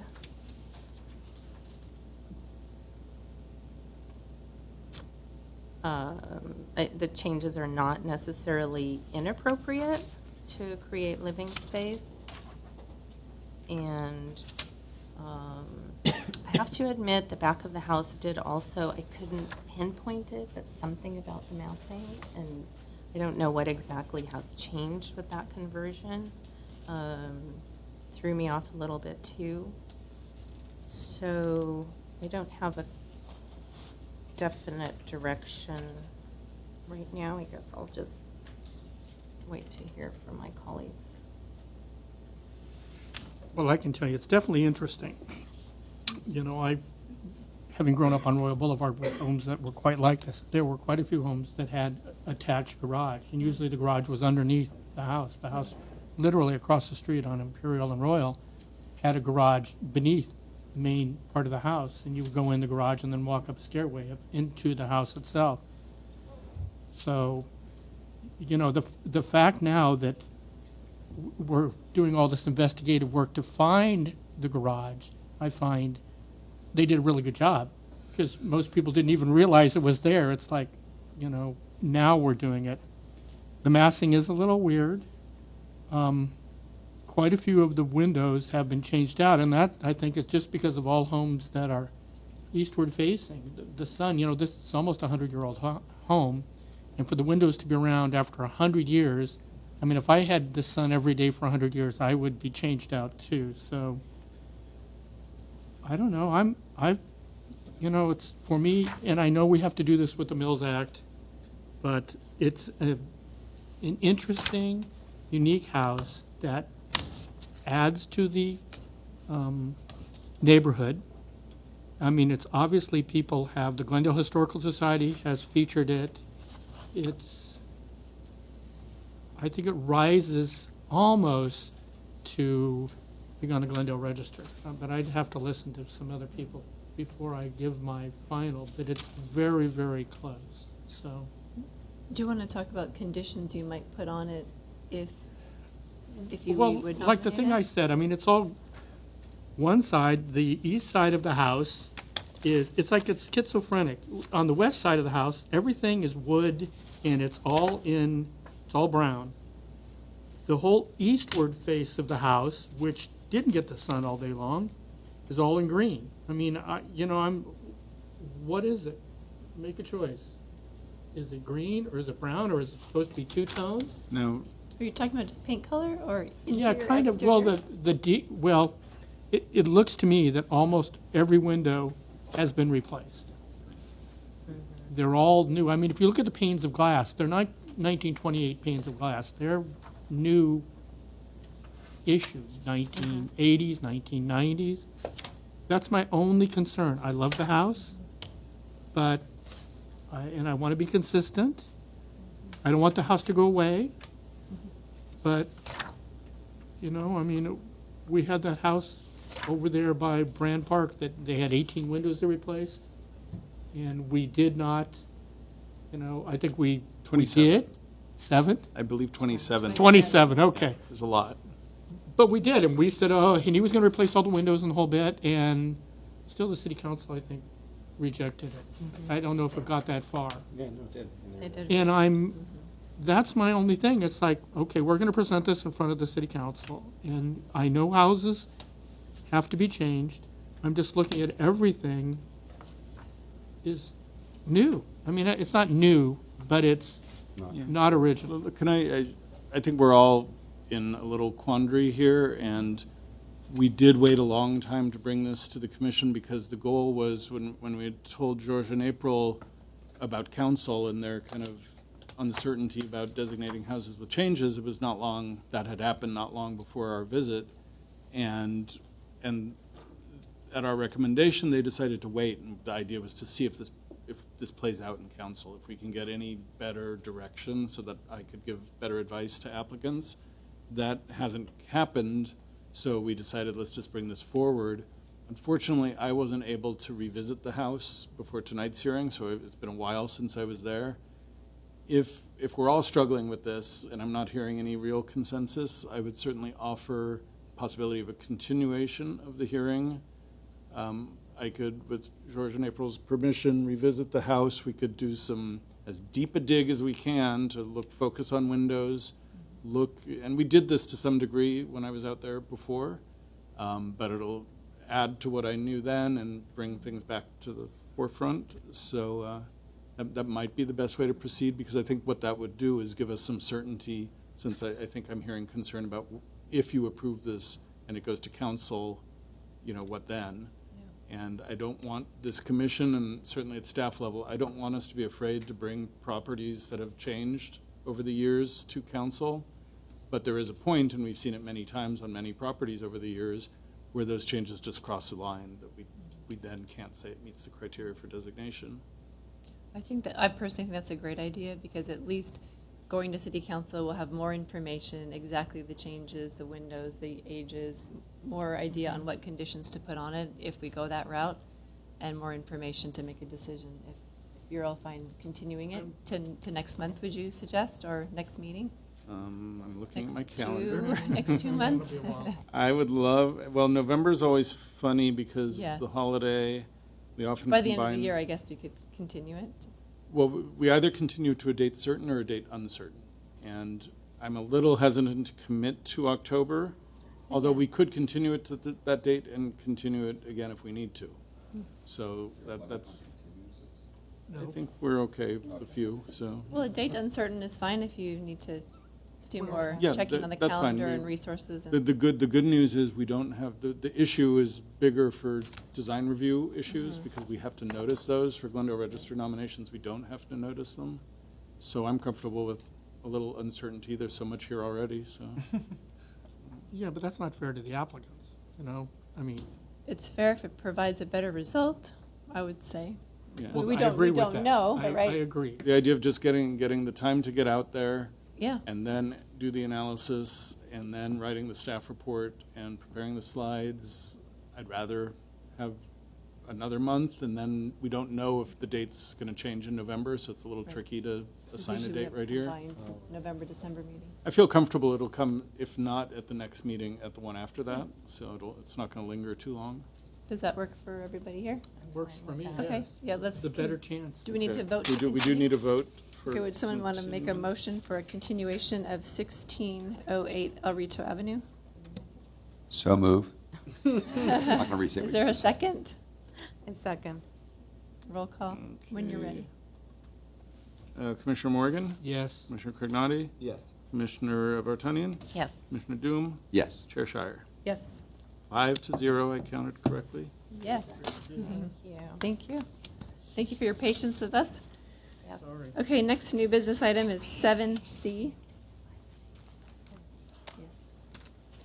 Okay, there's been a request to take a 5-minute recess. Oh, hallelujah. So we'll take a brief recess back in your chairs in 5 minutes, and we'll continue then. Thank you. Thank you, Chairperson. Thank you so much.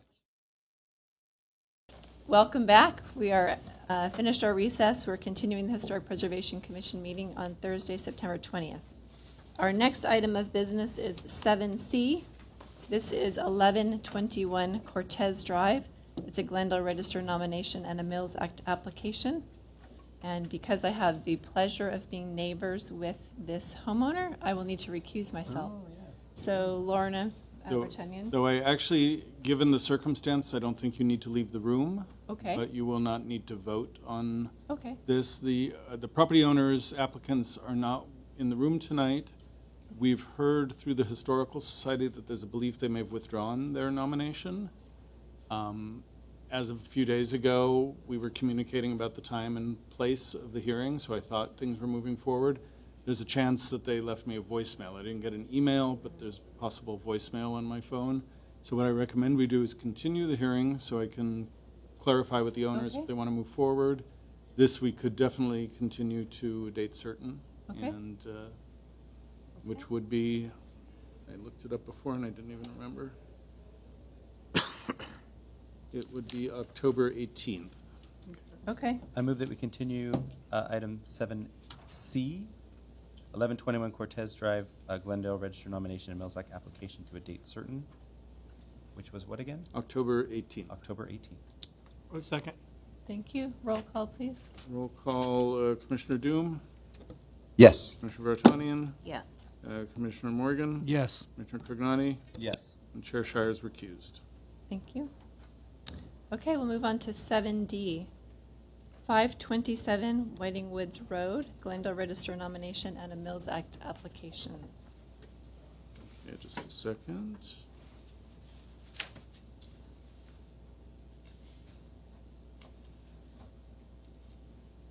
Okay. Skip through. Here's what we were going to look at. Okay. We don't often get works of genius coming our way. We have incredibly beautiful houses, and I believe all of our children on the Glendale Register are wonderful, beautiful, equally lovable children. But when I see a house like this, I can't say that maybe there's not something special going on here. So this is the Schaefer House, built in 1949, designed by John Lautner, tremendously talented and innovative architect.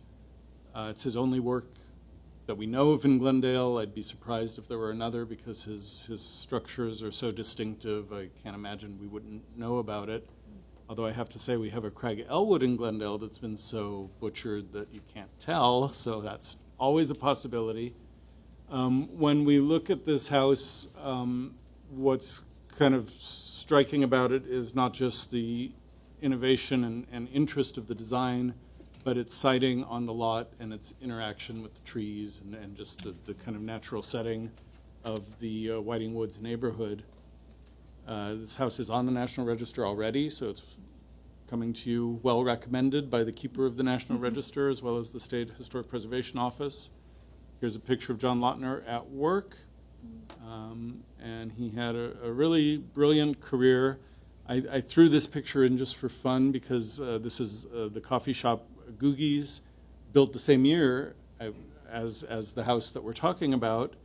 And of course, this business lent its name to an entire style of architecture that we can say John Lautner is the creator of the Googie style. And you can even start seeing some similarities here in just canted windows, angles, just interesting expression of planes and volumes. Lautner worked for Frank Lloyd Wright. He was a Taliesin Fellow for, I believe, 7 or 8 years.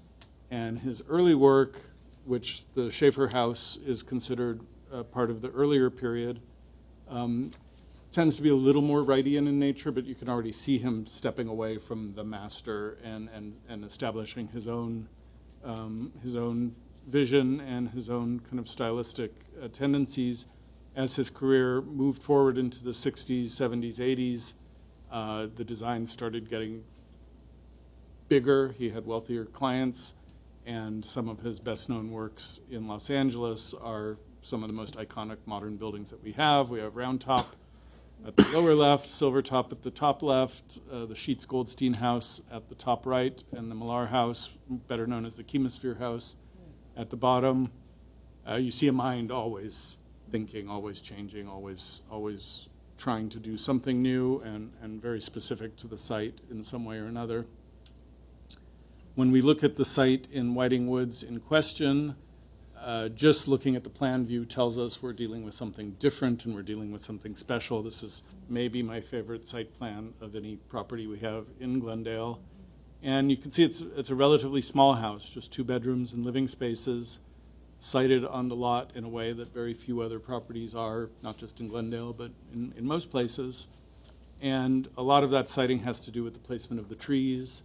And the trees are important because the Schaefer family, after they bought the lot, they loved the kind of natural setting and evidently would picnic here and became familiar with the site. So their feeling for the space and the place helped guide Lautner in his decision-making about how the house was going to be laid out. Few examples. Here's the rear of the house. Perhaps one of my favorite sections of any building is this kitchen wall with the interspersed redwood and glass at the lower part of the wall, and then the canted glass that's responding to the angles of the trees, which is just really beautiful. Around the back, a little more traditional perhaps, but definitely a lot of things happening with this covered porch on the left side that's off the back of the house. This is kind of the side of the house facing up into the canyon.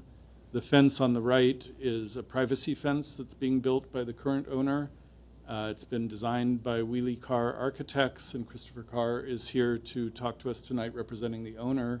So if you have any specific questions about the ongoing work, there are no major changes proposed to the house, but it is in need of repair and kind of restorative work. So Chris can help answer questions about that, but we did approve this fence.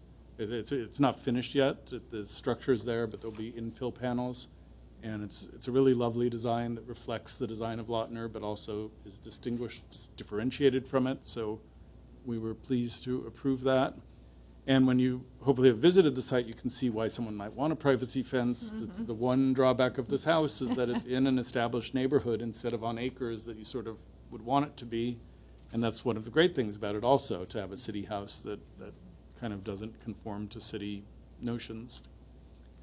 In terms of the proposed restoration, Wheelie Carr Architects are well known in the field. Mr. Wheelie worked with or for John Lautner, if I'm not mistaken. For John Lautner. So we have a direct connection from the Lautner office to the architects working on the project today. And they're taking a very conservative, restorative approach. So when we look at this patio detail in these two photos. The redwood 2x4s that were placed between the concrete pads during the pour and were intended to remain have rotted out. So those are being replaced. But where the concrete is cracked, it's being maintained. So we're keeping the original concrete, the original texture, the patina of that. And that's, you know, high-level preservation. So we're very happy with the direction that the project's taking. Two more examples of areas of work. The main, you know, enemy here, of course, is water.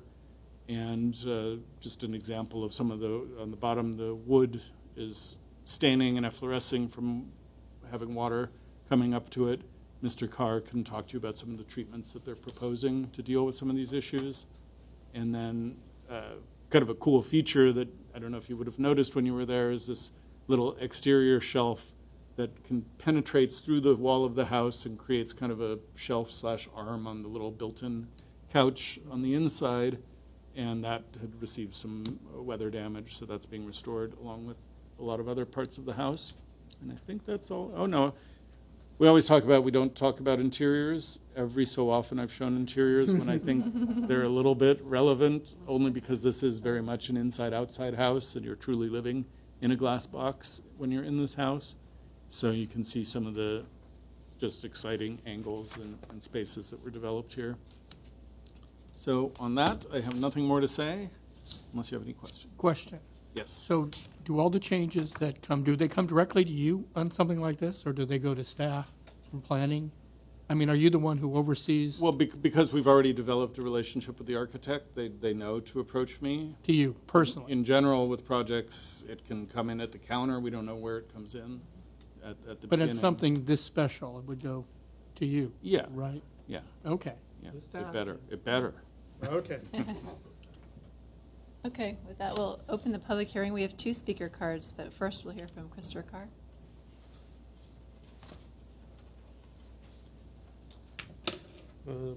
Greetings to you all. Thanks for taking this up on behalf of the owner.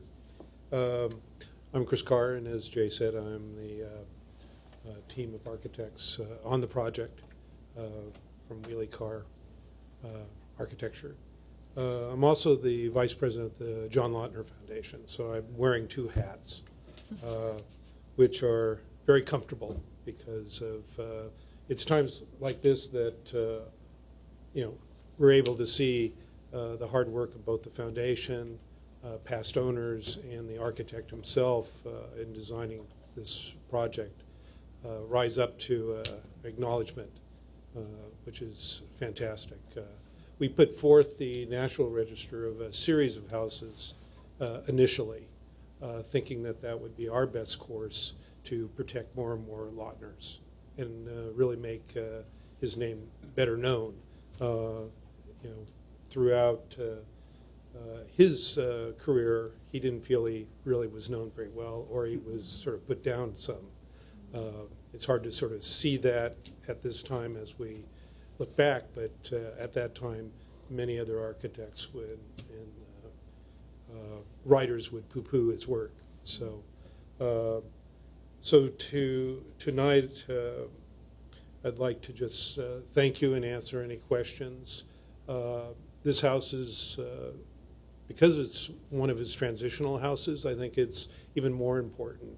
It inspired many young architects and known accomplished architects of today. Frank Gehry often said that this inspired him to be involved in architecture and direct his path.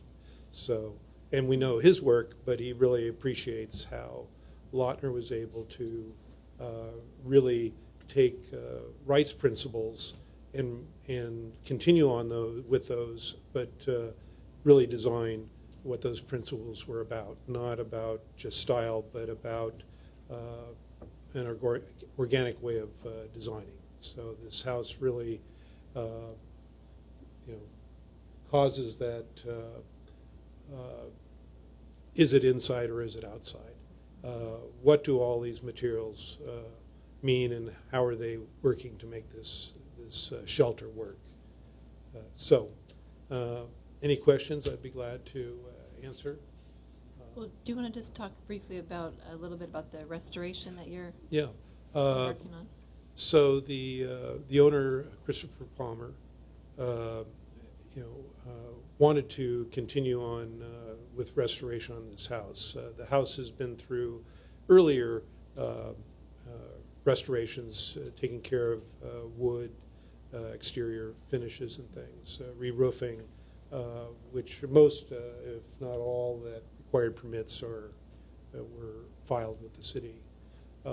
So we were brought on because the house now is many years later from prior work. A lot of that was done on the interior, but we're still making some improvements in that area with furnishings. And on the outside, we looked at what we saw was a lot of water infiltration issues that because of the early nature of what John and his other comrades of the period in the late 40s didn't think we had to really worry about some of these problems with glass hitting concrete and sealants that weren't up to the job of what we can do today with technology in that area. So we're going through step by step, looking at where those problems have existed and weren't able to be resolved before, and resolving those things, and then adding, replacing material where we need to that will refresh the house along the way. We actually found a earlier subcontractor that had refinished the house and done a lot of interior work. So we were really glad to find that individual, and he had worked on the Hollyhock house, and so wonderful to find somebody that knows the house already, that's matched stains and finishes, and has treated the house before on the outside. So we're looking for bids for that work, and we'll be submitting those through Jay also as we move along. So. Okay, any questions for the architect? No. Thank you so good. much. Right. Yeah. One thing to note, a lot of the work that they're proposing doesn't really require a permit, but we're definitely going to be staying in touch and making sure everything goes in the file, so then we have a paper file of what was done now, so then next restoration in 20 years, we... Yeah, we really believe that. Even if it's not necessary to be permitted, both the owner, ourselves, the John Lautner Foundation, the archives at the Getty gets this information to sort of stay tuned with how things were done. The house is a living place, has a history, and will go into the future. Thank you. Thank you. Do we have another speaker card? Sean Bursell. Thank you, Madam Chairwoman Shire and members of the Commission. I'm Sean Bursell, and I'm here on behalf of the Glendale Historical Society. And I must say, I don't think I've ever heard Mr. Platt wax so eloquently about a house before. And I think that tells you something about this house. You could tell by the way he was describing it that there's really something special about this. He said he called it a work of genius, and it truly is. This is a remarkable house, and one that really belongs on the Glendale Register. So the Glendale Historical Society is here to enthusiastically support the addition of this very important work. It's on the National Register, and it is one of the most architecturally significant properties in the city. We at the Historical Society, we're very pleased to prepare the nomination form for the applicant, and we really hope that this property gets the designation on the Glendale Register. It already has National Register designation, so it really belongs on the Glendale Register, and we encourage your enthusiastic support for this nomination. Thank you. Thank you so much. Okay, we'll close the public hearing and take comments from commissioners. Discussion. I'll go. Okay.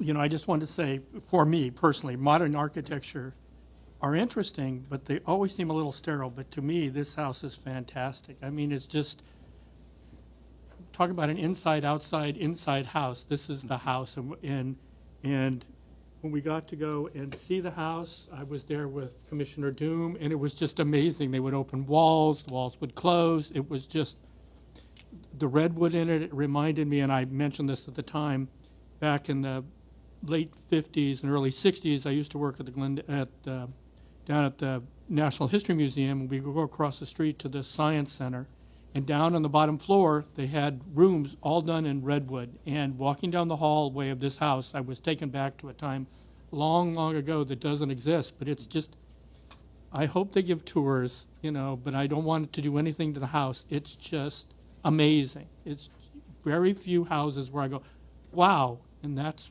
wow. I mean, I'm all for the nomination. I'm all for putting it on the Glendale Register. I just wanted to say one little thing, that this is on the National Park Register of Historic Places, and I just wanted to say the 7 things that the National Register says it has. The property retains integrity of location, design, setting, materials, workmanship, and feeling, which combine to convey its original Wrightian influence, mid-century modern design by master architect John Lautner. It retains integrity of association. It is only sad that one of his other buildings that he designed in Glendale was Henry's Restaurant, which used to be at Glendale and Colorado, and I frequented it often many, many years ago, and probably not on my bicycle, but I enthusiastically echo Sean Bursell. I don't know why it wasn't on before, but it definitely should be on now. So that's it. Thank you. Yeah, I mean, I concur. We can all probably just gush for the whole evening, I'm sure, about this house. It was really lovely. I was disappointed I didn't get to go on Saturday and have a tour. It sounds like it was amazing. I understand that I did. But just walking around it, I was there by myself, and it was really kind of an amazing experience. It was kind of haunting and just beautiful. There was something about it that was really, really amazing. It's just such a beautiful work of art. Yes, I mean, of course, I almost feel like we don't even have to have the conversation. It should just already be on the register. But let's continue it. So, Thank you. Yeah, unfortunately, I was unable to visit the property due to a conflict. However, again, there isn't much more that can be said. I just think it is imperative that this property be listed, and I think it's a privilege for Glendale to have this resource and to have it on our register. So I support the nomination. Thank you. Me too. Well, I just wanted to say thank you to Chris and obviously the owner. Please convey, because this is a treasure. I loved my time there. Wish I could have stayed for hours. I mean, the interplay of planes and finishes and trees to a structure of architecture, and I mean, it's in a beautiful setting. You forget where you are when you're there, and then you wish you could just have a spiritual retreat there. It just had that feeling. I loved his creative solutions for structural elements, like minimizing the heavy beams that would have been needed or posts by separating them into 3 pieces of wood and just joined together and interlocked in just such a special way. It's just artistry at its best. And so to see an architect like that had such a revolutionary way about him and design, and it's so great that it's been so well taken care of. I mean, I know you're under a restoration, but I mean, you looked at it, and unless you looked closely, it didn't look like it really needed it. It's just so finely taken care of. And so this is truly a privilege to have this come before us. So I thoroughly support it. Could this be built today? Probably not.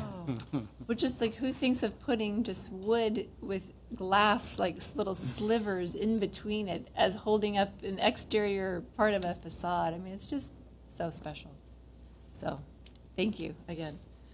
With that, do we have a motion? I'll do the motion. Okay.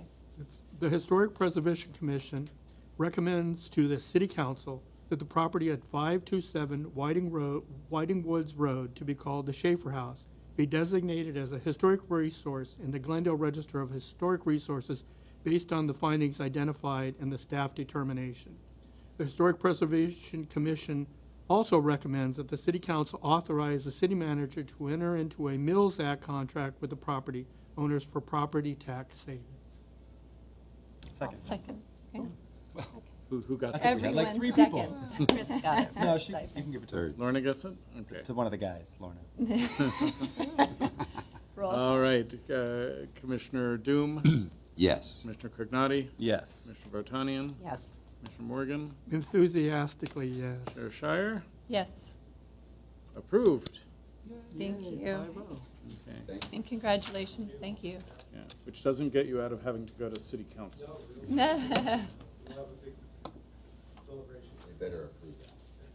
They will. It does look like a good party house. Yeah. Yes. What's that? Sure. Yeah. That's it. Okay, yeah. Next on the agenda is 8. It's Planning Division updates and informational briefings. We have 8A. This is an update on the Historic District request for proposals. Mr. Brissell, do you have any props? Because you need them tonight. It's going to be another month. I once again apologize. Hopefully, it was close before. This month's been crazy with appeal and ordinance changes and different things. So, but I feel good that it's going to be this year. I feel good that it'll be next month. But I've said this for so long, I'm sure everyone's tired. Same with the historic district brochure. So, Okay. and again, that's very well. They're both very close right now. So it's just getting the time.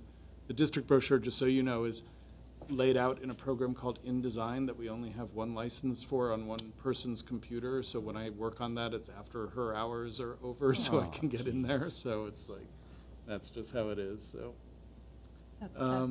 So the RFPs are, I'm sorry, just, Yeah. you said nothing's been done, but can you just remind us what the update is, where it's at? oh, but it's I'm drafting the request for proposals for the 2 historic districts, for Casa drafting the Rodrigo and actual for South Cumberland Heights.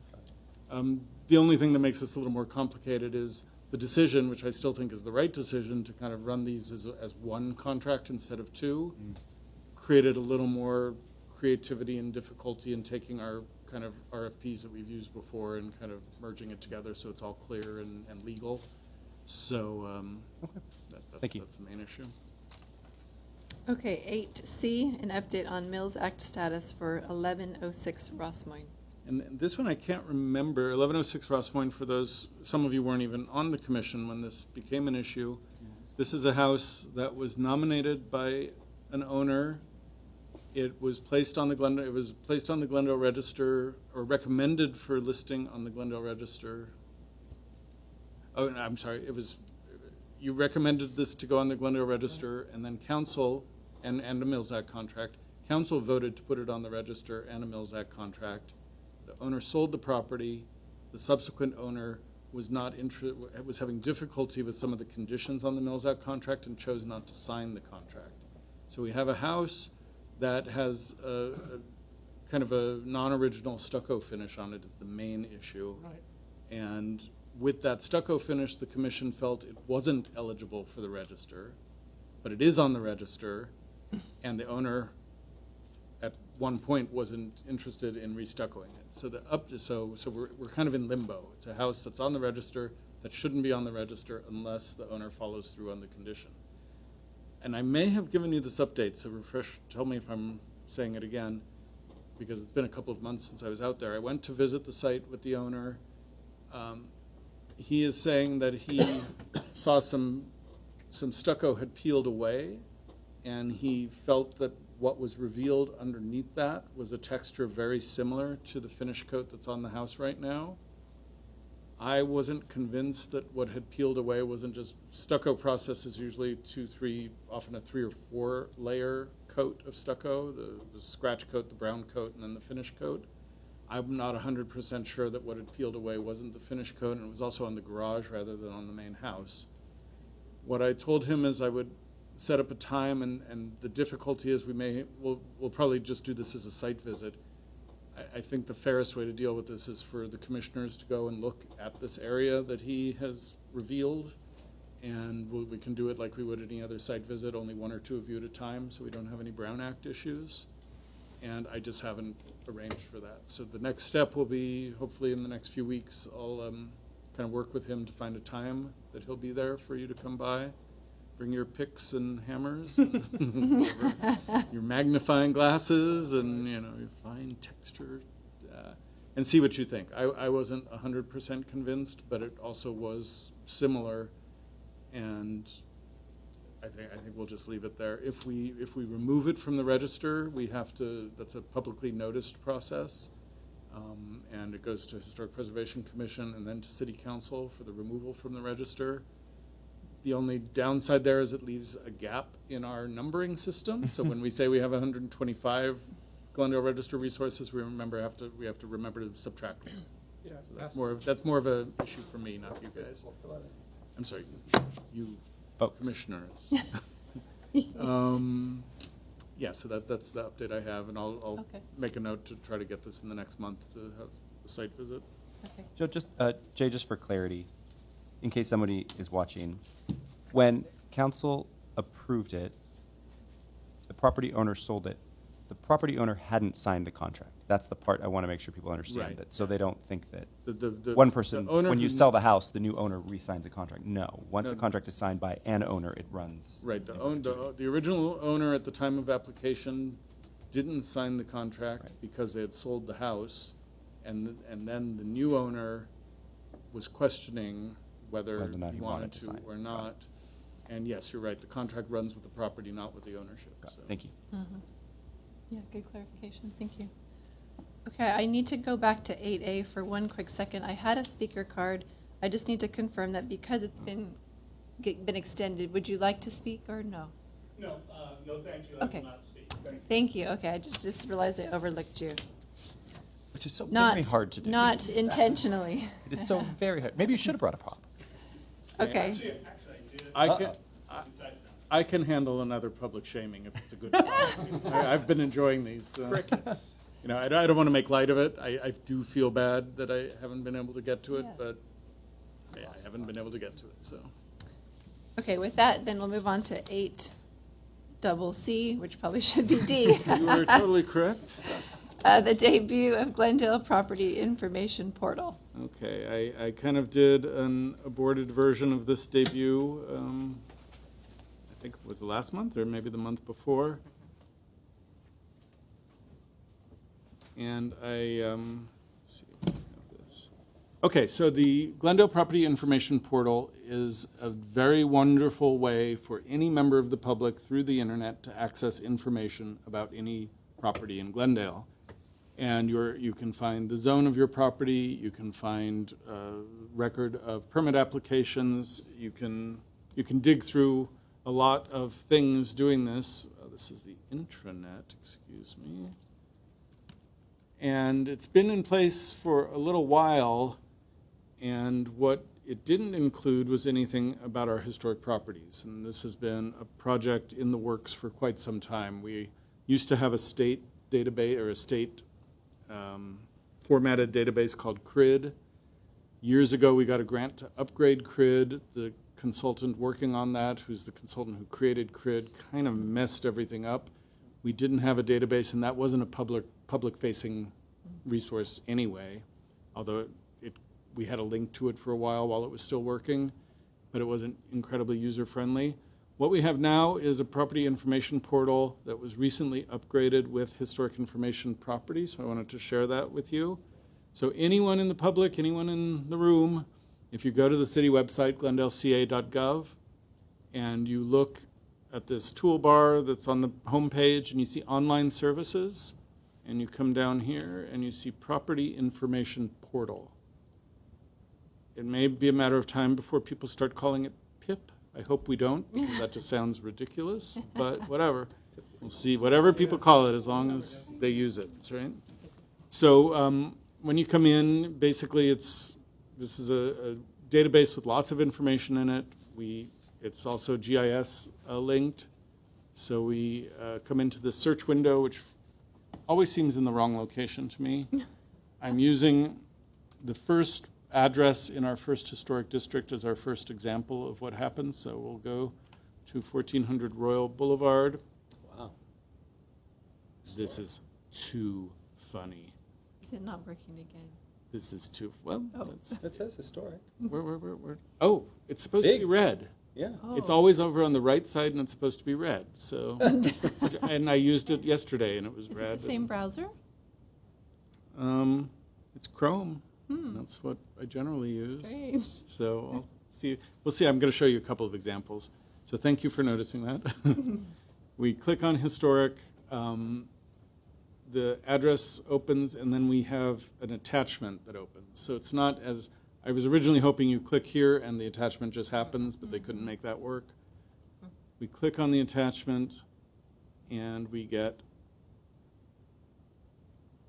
another thing you have to click on. And again, this is just how it works. But you saw on the map, it locates it on the map. And then we get the DPR form for 1400 Royal. As a work in progress, we understand that the average citizen and perhaps the average commissioner may not have all of the California historical status codes memorized. On our more recent surveys, we're including information in this line to explain what the status code means. Over time, we'll be able to backfill this. Our staff is going to have at the counter a list of the status codes so that when they open this at the counter, they'll be able to tell people exactly what the status code means. But we have the DPR form, and we have the photos that accompany the DPR form, which are useful for establishing the baseline conditions at the time of designation, which unfortunately in this case included a small construction fence, but each case is different. So I wanted to just share a couple of examples with you so we can look at the variations on this. So that is an individual, or I'm sorry, that's a contributor in a historic district. I'm going to open up 1330 North Louise, which is a craftsman house that the commission looked at a couple of meetings ago. Again, you click on the word historic, you come down and you click on the attachment. We see the location on the map, but you still have to click on this PDF icon, and this is a 5S1, meaning that it's on the Glendale Register. And here is the Elliott House.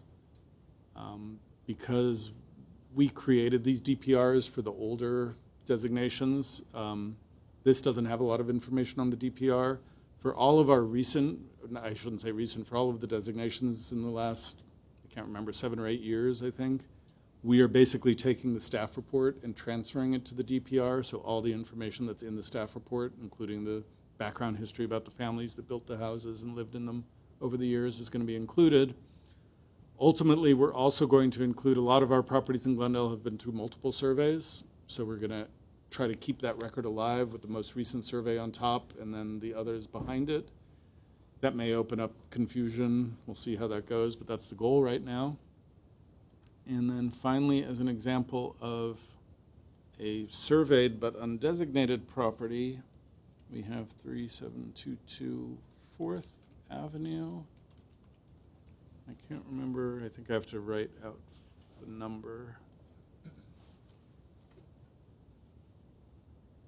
We have historic. We click here. Comes up on the map. We click here again. Some of our survey data is old, but what's great about this is we've scanned all of our survey forms, even those going back to the 80s. So if a property hasn't ever been updated with a survey subsequent to this, and I'm saying I'm kind of lying right now because this house has been through an update, but it hasn't been added to the system yet. But in some cases, there'll just be this old typewritten form, but we do have the record of this. These become a little more confusing because the status codes are different now than they were then. Some of these don't even have status codes, but by just the fact that a form was prepared meant it had a certain status. So there's going to be a certain level of interpretation. But what this does is anyone opening this is going to say, oh, there's something going on here. And hopefully that's going to generate visit to us or a call to us. So the system, except for this weird repositioning and recoloring, because red was really important to me. Make it red, and it used to be just recently. So any questions? Yes. Mhm. So what does it look like for a property that is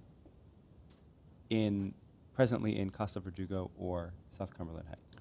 Since we don't have any survey forms, Yeah. we don't have anything yet. We do have holds on all of those properties. So does that show up on here, or is that just the staff level that's The holds Word do hold. show up, right? Yeah. Yeah, I don't use this as much. I have my own ways to get the them. special. The holds do show up then. Should they show up as in the portal? You can type an address. 13 North Maryland, Perfect. which is in Casa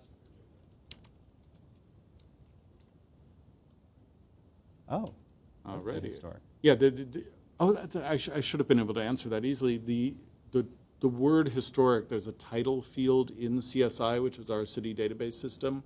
That's what triggers the response to link to this.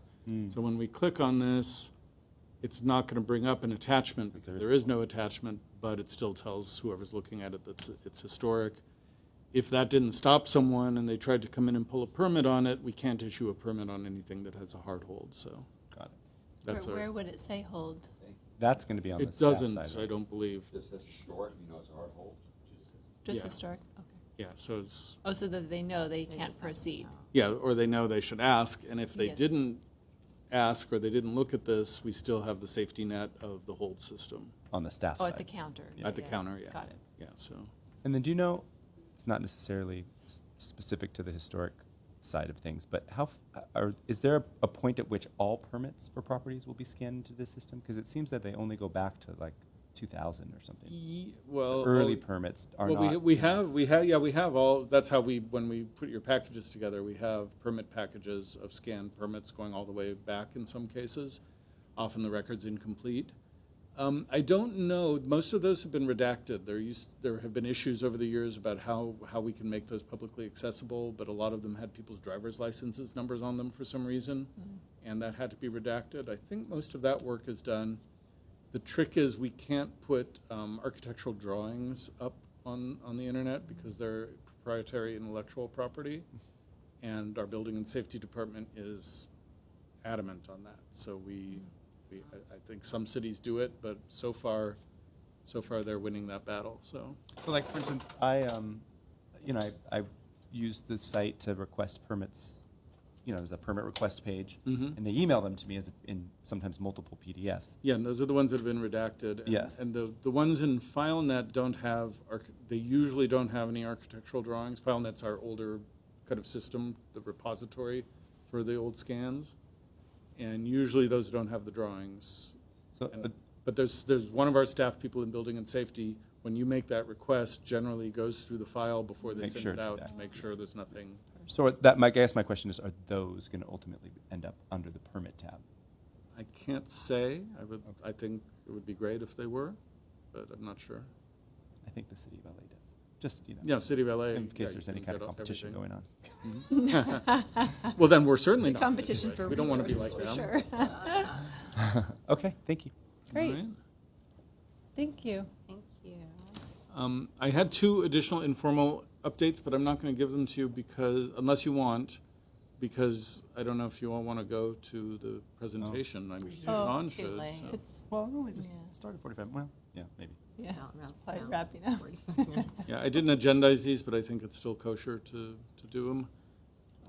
Basically, the house at 417 East Lorraine, which we looked at as a possible removal of this garage on the left side to allow for an addition to be built to meet our zoning code, which, if you remember, was a little convoluted.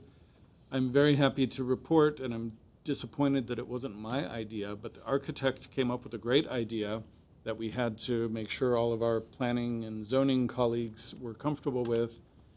What's going to happen now is the garage is going to remain. The garage door is going to remain.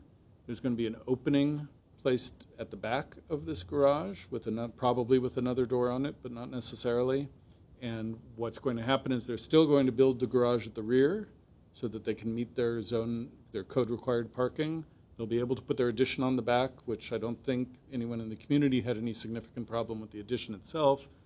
And so they'll basically have a drive-through garage, which they can use as a parking space also. For covered parking. Yeah. It's So there was- covered parking with a door because we don't allow carports Yeah. in Glendale, and we wouldn't call this a porte cochere, which we do we don't allow new porte cocheres, but the old ones are legal.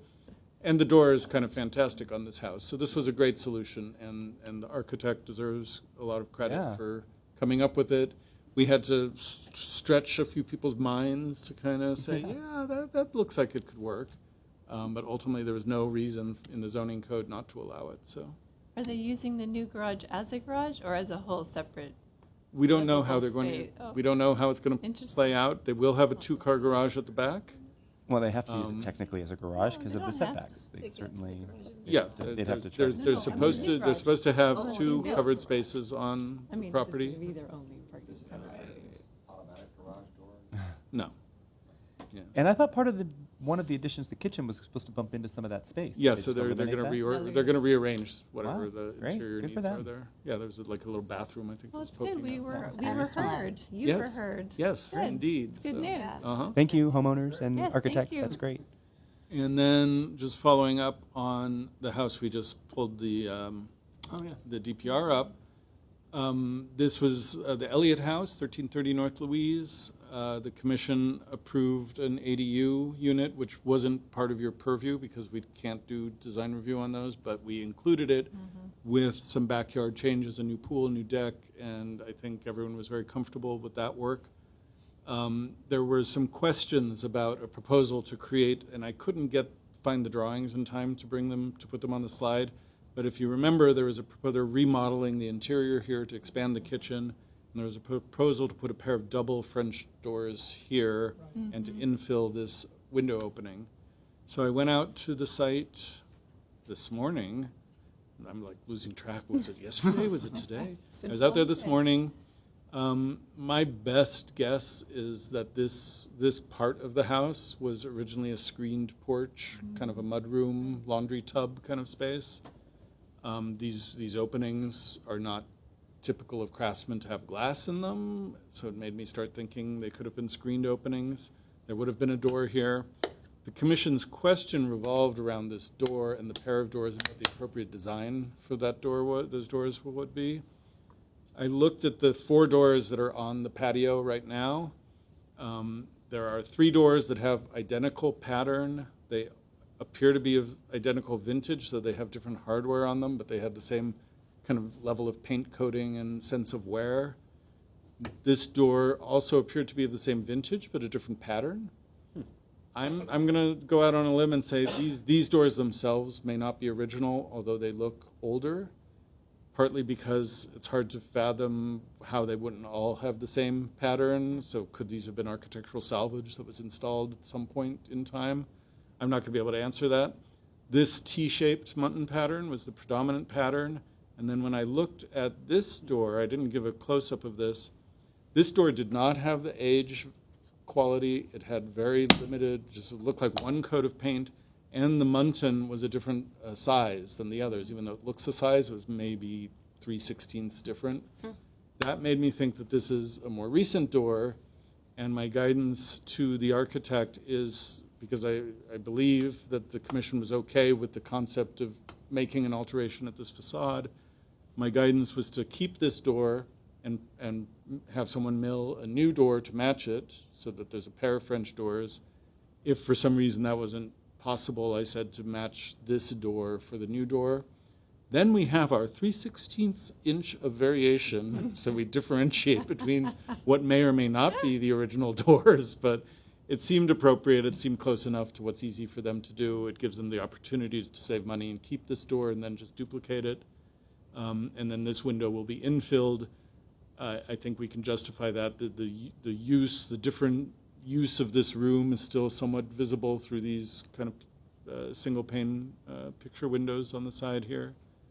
So that's the direction I gave the architect. You didn't ask for this to come back for approval, but I thought I'd give you the update, and hopefully you support my judgment. Well, if not, yes. if not, it's not too late to tell the architect. So. No. Thank you. Yeah, Good job. thank you. All right. Yeah, thank you so much. Okay. So that's Okay. everything. All right. If there's nothing else from commissioners, then we will adjourn the meeting. The time is 7:49. I got ahead of myself. Thank you, everybody.